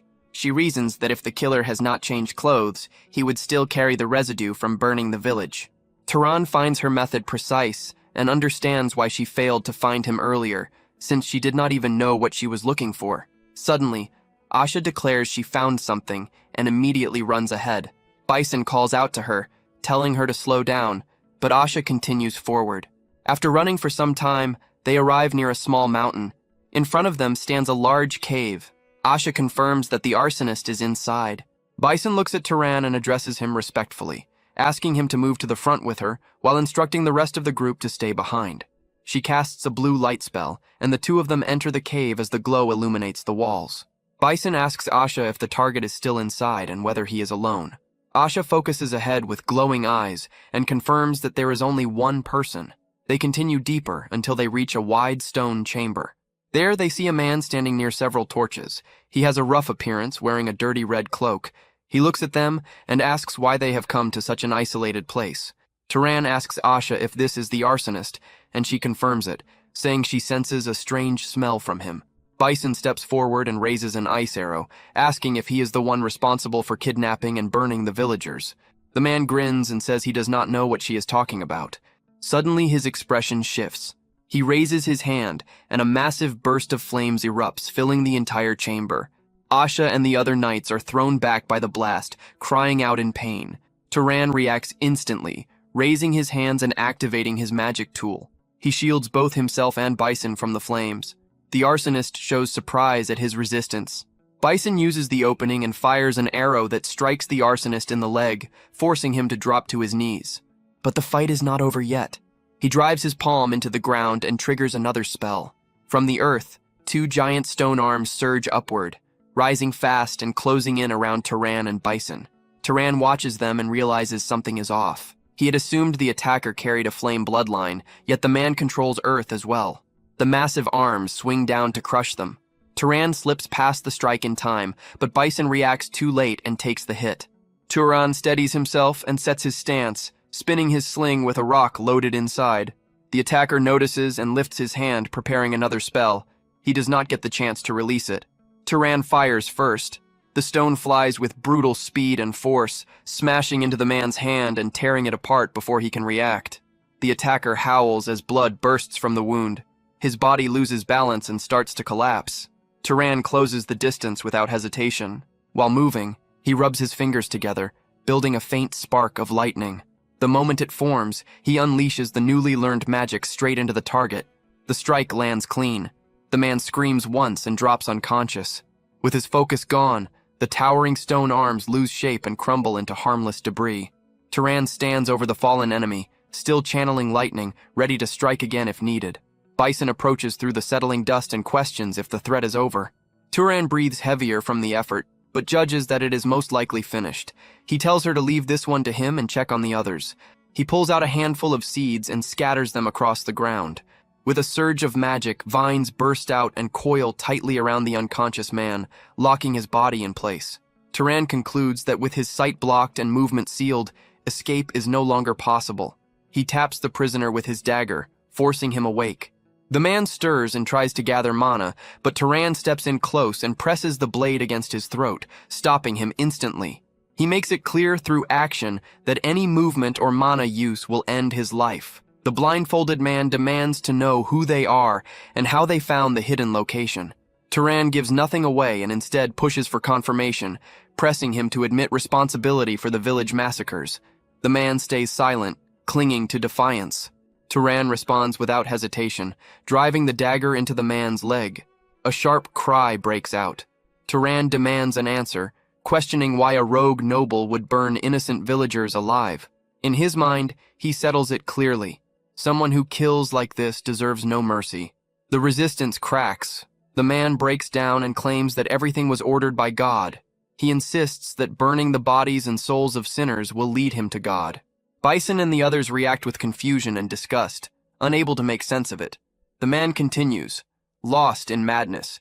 He claims he was shown a way to obtain other bloodlines, insisting that by burning more people, he will finally gain the flame bloodline he craves.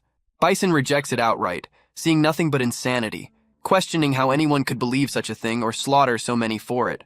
Turan's expression hardens. He recalls that power can indeed be gained through killing, something he has seen among mages and heard before. The possibility lingers, even if twisted. The prisoner keeps muttering, stuck in his obsession, repeating that only a few more villages need to burn before the power of flames becomes his. Turan grips his own arm, his thoughts turning dark. The man's words linger, and he considers the possibility that it was not just madness. A grim idea forms in his mind, that the arsonist may have uncovered something real about this world. Once he gathers everything he needs, Turan acts without delay. His blade moves in a clean motion, severing the man's head instantly. The body drops where it stands, collapsing in front of the group. The sight hits hard. Several members feel unease settle in. Bison notices the shift and looks toward the others. Gil struggles to speak, his reaction slow, but he eventually forces out that killing someone bound and helpless feels closer to execution than battle. Bison shuts that down immediately. She rejects the hesitation and reminds him how easily they could have died if things had gone differently. To her, there is no room for sympathy. The man was a killer, and nothing done to him could repay what he had done. Even a worse fate would not balance the lives he took. While the argument fades, Turan turns away and begins searching the area. He moves through the room until something catches his eye. A book lies on the ground. He picks it up and starts going through it. Inside, he finds a map. The marked points match the destroyed villages exactly. It confirms everything. As he continues reading, something else stands out. The formulas written inside are strange, unlike anything he has seen before. The thought crosses his mind that these may have been taught to the man by whatever he called God. He remains focused on the pages until Bison calls out to him.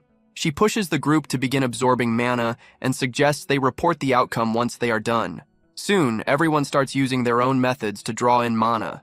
The scene shifts. An official presents a reward for the defeat of the arsonist. He praises Bison, calling her a rising figure of House Carmen. She accepts the reward without interest in the praise, brushing it aside. She then turns to Turan. Her group plans to continue hunting demonic beasts, and she asks about his next move, noting that he already received his share. Turan answers without pause. His destination is a bacha. Bison steps closer and lowers her voice. She warns him not to repeat what the arsonist claimed. Turan agrees, understanding the risk.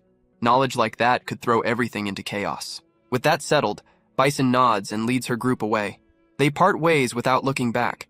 Turan watches them go and decides to keep his thoughts to himself. Without proof, there is no reason to spread doubt. He continues alone, moving across a barren desert where no one else can be seen. As time passes, something begins to change. He slows down, sensing it. The air feels different. He focuses and realizes the humidity is rising with every step. He snaps his fingers, testing his magic. The result is clear. A small flame appears, weaker than before, and it takes more effort to maintain. Fire magic is losing its edge here. In his other hand, water gathers easily, forming a large sphere without resistance. The conclusion is simple. Fire weakens, water strengthens. That can only mean one thing. He looks ahead and spots a distant shimmer. Water. He heads straight for it. After some time, the landscape shifts into a port town. Ships line the docks, confirming his arrival. This is a bacha. Inside the city, a group of sailors talk among themselves. One asks if they are leaving the next day. The captain, marked by an eye patch, confirms it. Their route leads back to the inner desert, but the journey is far from safe. He complains about mermen attacking their ships, throwing harpoons and damaging the hull. Another questions how bad things really are. An older sailor adds that pirates are just as dangerous. The captain lets out a frustrated groan. At this rate, they are spending more on funerals than wages. What they need is clear. Someone strong enough to protect the ship. At that moment, Turan steps up to the table and stops in front of the group. He asks if they are heading to the inner world desert. The captain looks up and answers in a blunt tone. The ship leaves the next day, but it is no place for passengers. Anyone wanting a ride would have to give up a barrel of alcohol. Turan does not react. He calmly places his hand over a cup sitting on the table. The captain questions the move, but the words die off as the cup freezes solid in an instant. Ice locks around it completely. The mood shifts fast. The captain stiffens, clearly shaken by the display. The other men rise from their seats, their tone turning respectful as they question why someone of his level is in a place like this. Turan dismisses the change and makes it clear he is not here for status. He is looking for work. The captain's attitude flips just as quickly. He asks what the knight wants. Turan states his goal directly. He needs to reach the inner world desert, not as a passenger, but as hired help. In return, he offers protection. Any mermen or pirates that attack the ship will be dealt with by him. That will be his payment. The captain understands immediately. Turan heard everything. Still, he hesitates. The ship is in poor shape. There is no proper room, no real wage for someone like him. Turan cuts through that concern. Payment and comfort do not matter. His only objective is reaching enroll. That answer hits hard. The captain pauses, surprised by the resolve, then accepts. The deal is made on the spot. Turan joins the crew. The scene shifts. A different place falls into chaos. Flames consume multiple houses as dark elves launch a sudden and violent assault. Soldiers struggle to hold their ground, barely keeping the attackers back. One soldier faces a charging dark elf and manages to cut it down. There is no time to breathe. Another rushes him and he kills that one too. He keeps fighting, taking down enemy after enemy, but they do not stop coming. The numbers keep growing. He realizes the truth. At this pace, he cannot hold out. As another enemy closes in to strike, the sky erupts. Golden lightning crashes down, tearing through the battlefield. Every monster in the area is wiped out in an instant. The soldier looks up, stunned. Above him, Mesa hovers in the air, her presence overwhelming. Relief hits him hard. He expresses it quickly, but she stays focused. She sends him back to his unit without delay. He follows the order and runs straight back into the fight. Another figure approaches her midair. Kadram Arabian, vice commander of the Arabian subjugation force, moves in and checks her condition, asking if she has been injured. She shows no concern for herself. He warns her not to push too far, pointing out that her life carries more weight than a few battles. She ignores that and demands a report instead. Kadram answers, "The situation is under control. They will reclaim the area soon. The only problem left is locating the enemy tunnels." Mesa makes her intent clear. The moment those tunnels are found, she will enter them herself. With that, she leaves without another word, flying off. Kadram watches her go, irritation clear. He clicks his tongue and mutters under his breath, blaming his brother for raising her that way. He sees her as reckless, spoiled, and heading toward the same end as her family. The scene shifts again. Turan stands on the ship facing the open sea. The ocean stretches endlessly ahead as he watches in silence. Turan stands at the edge of the ship, his gaze fixed on the endless ocean as his thoughts drift. Even if he reaches the lands of Zahar, he has no clear path forward. Charging in blindly would be reckless. He does not even know his father's name or status. All he has is a portrait of his mother and a few belongings she left behind. Finding the truth could take far longer than he wants. His thoughts break when the one-eyed captain taps his shoulder. The man jokes that staring like that might dry up the sea and asks what is weighing on his mind. Turan answers simply, saying he was thinking about how vast the ocean is. The captain agrees without hesitation, adding that even sailors grow tired of the view after enough time. He asks if Turan is handling seasickness, but Turan shows no trouble. The captain mentions hearing that Turan has been learning from the bosun, picking up skills from tying knots to working the sails. The man found it amusing, even exciting, to teach a knight such work. Turan admits he wanted to learn and found the experience more enjoyable than expected. Their talk is cut short when a crew member calls out that food is ready. The captain gathers everyone, sending them toward the mess hall. During the meal, an old sailor comments that the food cannot compare to what they would eat on land, but at least they have sauerkraut.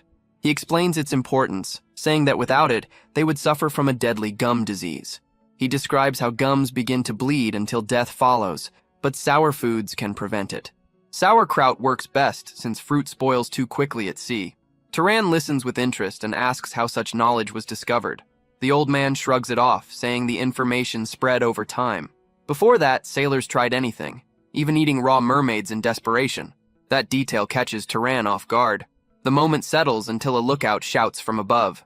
A mid-sized ship appears ahead, positioned off to the side. Someone asks if it belongs to pirates. The lookout cannot confirm, but there is no crest flying from its mast. The old man mutters that the calm weather was suspicious and assumes the worst. Pirates. The captain wastes no time. He orders everyone to prepare for battle. The crew moves fast, grabbing weapons from storage. The old man approaches the captain, asking for a plan and suggesting retreat, but the captain points out the obvious. The enemy ship is faster. Running will only delay the inevitable. The captain turns to Turan, weighing the situation, and asks if he can handle it. Turan answers without hesitation. As long as there are no nobles or knights among them, it will not be an issue. That is enough. The captain gives the order to turn the ship and face the enemy head-on. The crew erupts, shouting with renewed confidence. The ships close the distance quickly. On the opposing deck, pirates stand ready, armed and shouting. They call out, demanding surrender, claiming they will spare lives if the crew gives in. Turan considers it for a moment. The old man cuts through the idea, asking if being thrown overboard after having their legs cut off counts as mercy. That settles it. The truth is exactly what Turan expected. He moves first. With a powerful leap, he crosses the gap and lands on the pirate ship alone. The enemies freeze for a second, caught off guard by the bold move. They shout, demanding to know who he is. Turan does not answer. He draws water straight from the sea with his magic, shaping it into sharp ice. The pirates rush him, but they are too slow. The attack comes down in a storm. Ice shards shoot forward, tearing through bodies and dropping men where they stand. Screams fill the deck as chaos spreads. Turan locks eyes with those still standing. There is no hesitation left, no reason to hold back. Mana surges from him, heavy and threatening, pressing down on everyone who remains. Only bodies and frightened people remain. But the captain shouts, "Don't be scared, you punks! If we don't kill him, we're the ones who'll die anyway." Everyone rushes against Turan, but with a cold and blue gaze, as if it were the sea itself in his eyes. The water around begins to take shape, and quickly Turan creates an ice sword, which he uses to defeat the first enemy with a precise strike. Don't let up. Keep attacking. They try to attack at the same time, but the protagonist easily blocks, disarming both of them. He uses magic to increase his speed and in milliseconds strikes both of them at the same time. Another pirate tries to make a surprise attack, but Turan notices and cuts him in half. At the same time, he grabs the spear and already strikes another pirate in the middle of the chest. Another wave of pirates try to hit the protagonist. However, he alters the anatomy of the sword, making it more liquid and increasing its reach, thus cutting 4 enemies at the same time. A pirate who was supposedly dead stands up and makes a surprise attack, trying to restrain Turan. There, now's the chance. Kill him. But something shocks the supposed dead man. The knife did not go through, and we only see Turan's anger. None of the attacks hurt him, the blades not going in, and with that, Turan begins the massacre, dismembering the enemies in front of him, beheading all of them. It is a true rain of blood on that boat, in which only Turan remained. With a frightening expression, not even looking like a mage anymore, after all the disaster, the sound of hooks is heard, and Turan's allies finally arrive. Surprised after all, he really wiped them all out. The captain jokes, asking if does he happen to work as a cleaner on the side. If he does this impeccable cleaning, our team will have nothing left to do. The others celebrate. That was truly amazing. Long live the knight. Woo, you bastards. Serves you right. But Sir Knight, how about going to see the physician first? But with a smile on his face, Turan informs, no need to worry. He's not hurt anywhere. This is all the pirate's blood. What an aura. A moment later, the captain called Turan. He has searched every nook and cranny of those guys' ships. It turns out that ship was a merchant vessel that went missing in Abacha a few years ago. It seems the pirates captured it, gave it a new coat of paint, and used it themselves. It's just like those lowlifes to do that. Then he questions Turan what he intends to do. After all, he was the one who eliminated all the enemies fighting alone. The ownership of that item belongs entirely to him. Congratulations, he has become a new ship owner, which ends up surprising Turan. What is usually done in this case? Well, there are several ways. He could take it back to Abacha and say, "Original owner, I found it," then bow his head while asking for a reward. Of course, between the paperwork and catering to the bureaucrats, a month or 2 will fly by. Another way is to go to the Emerald Desert and sell it, but in his opinion, it's best to just sell it at the northern sea islands along our way. That neighborhood is always desperate for ships. The rule is to sell to the one who needs it to get the highest price. However, to move a ship of that size, we'll need to mobilize quite a few of his crewmen. It's not like he can sail that ship all by himself anyway. If he uses people, he should pay the price. Turan laughs. The captain is someone who understands. In that case, as a service fee for his boys, if he could give us 10% of the profit. Turan makes a counter-negotiation. Could Turan ask him to handle everything up to the sale for 20%? The captain accepts the proposal with a big smile. He knows quite a few people over there, so he will make sure we get a very good price. Suddenly a man enters the room shouting, "Captain, a mermaid, it's a mermaid," he is surprised. What? Now even mermaids are attacking us. No, that's not it. The pirates were keeping a mermaid captive, under the deck. They walked to the place. So there's an important guest on board. Yes, he haven't gone in yet either, he just received the report. Good job, Turan. Would he likes to go see the important guest? Sure. By the way, do mermaids sell for a high price? Ah, if it's a pretty female mermaid. Those rich lords on the mainland who have nothing but money and bones can't get enough of mysterious things. They go absolutely crazy for them. It's this way. Upon entering the underdeck, disappointment comes. It's a shame, but it's a male. This one will go for a pittance. Those rich lords have no interest in male mermaids. Well, unless it's a legendary royal who can transform into a fish. But the fish becomes enraged. How insolent. Male, he says. He is our Mani, the 47th Prince of North Estadale. Show some respect, you lowly humans of the land. Is he saying he's royalty? It seems so. Maybe he thinks that's the only way we'll keep him alive and sell him, so he might just be bluffing. So can he transform into a fish? Mermaid Prince. But he says he cannot. Then Captain asks why. That's because he is being restrained like this and out of water. He must enter the sea in a perfect state to be able to transform. But both look at each other and come to the conclusion that probably he's playing tricks to try and escape. Then the captain asks what Turan is going to do. He asks if the rumor that mermaids eat humans with a certain frequency is true, and the captain confirms that it is. Then Turan will kill him, since he's not worth any money anyway. It would be a jackpot if what he said was true. But, well, if we believe him and release him into the sea and he just runs away, we will just look like fools. With a sinister look, Turan extends his hand and begins to channel magic. But the fish begs him to stop. He has never eaten a human in his life. He never even intended to. But Turan's eyes remain aggressive, making the small fish tremble in fear. If he spare him, he will give you a treasure. A treasure. What did you mean by a treasure? Yes, a treasure. The things left behind by the Freyan gods you worship. After a while, the end of the afternoon arrives and the sunset appears on the coast. Everyone is happy after all, they came back alive. Let's have a real drink today. So, have you reached a conclusion? Yes. Fortunately, it doesn't seem to be very far from here. So he will try to head there and come back tonight. Turan takes a small boat along with the mermaid. What are these chains for? Does Turan think he will run away? I am a prince. He keeps his promises. You will really let me go if the treasure is actually there, right? Yes, don't worry about that. Don't blame me if he's disappointed when he sees it. Since it's Freyan treasure, it's only counted as amazing by the standards of you land people. He understood. So just lead the way. They sail for a long time after all. The moon is the only light in the vast ocean, until they finally arrive at the place. Turan dives deeply, until he finds something. A tremendous snake, on top of a rock as if it were protecting something.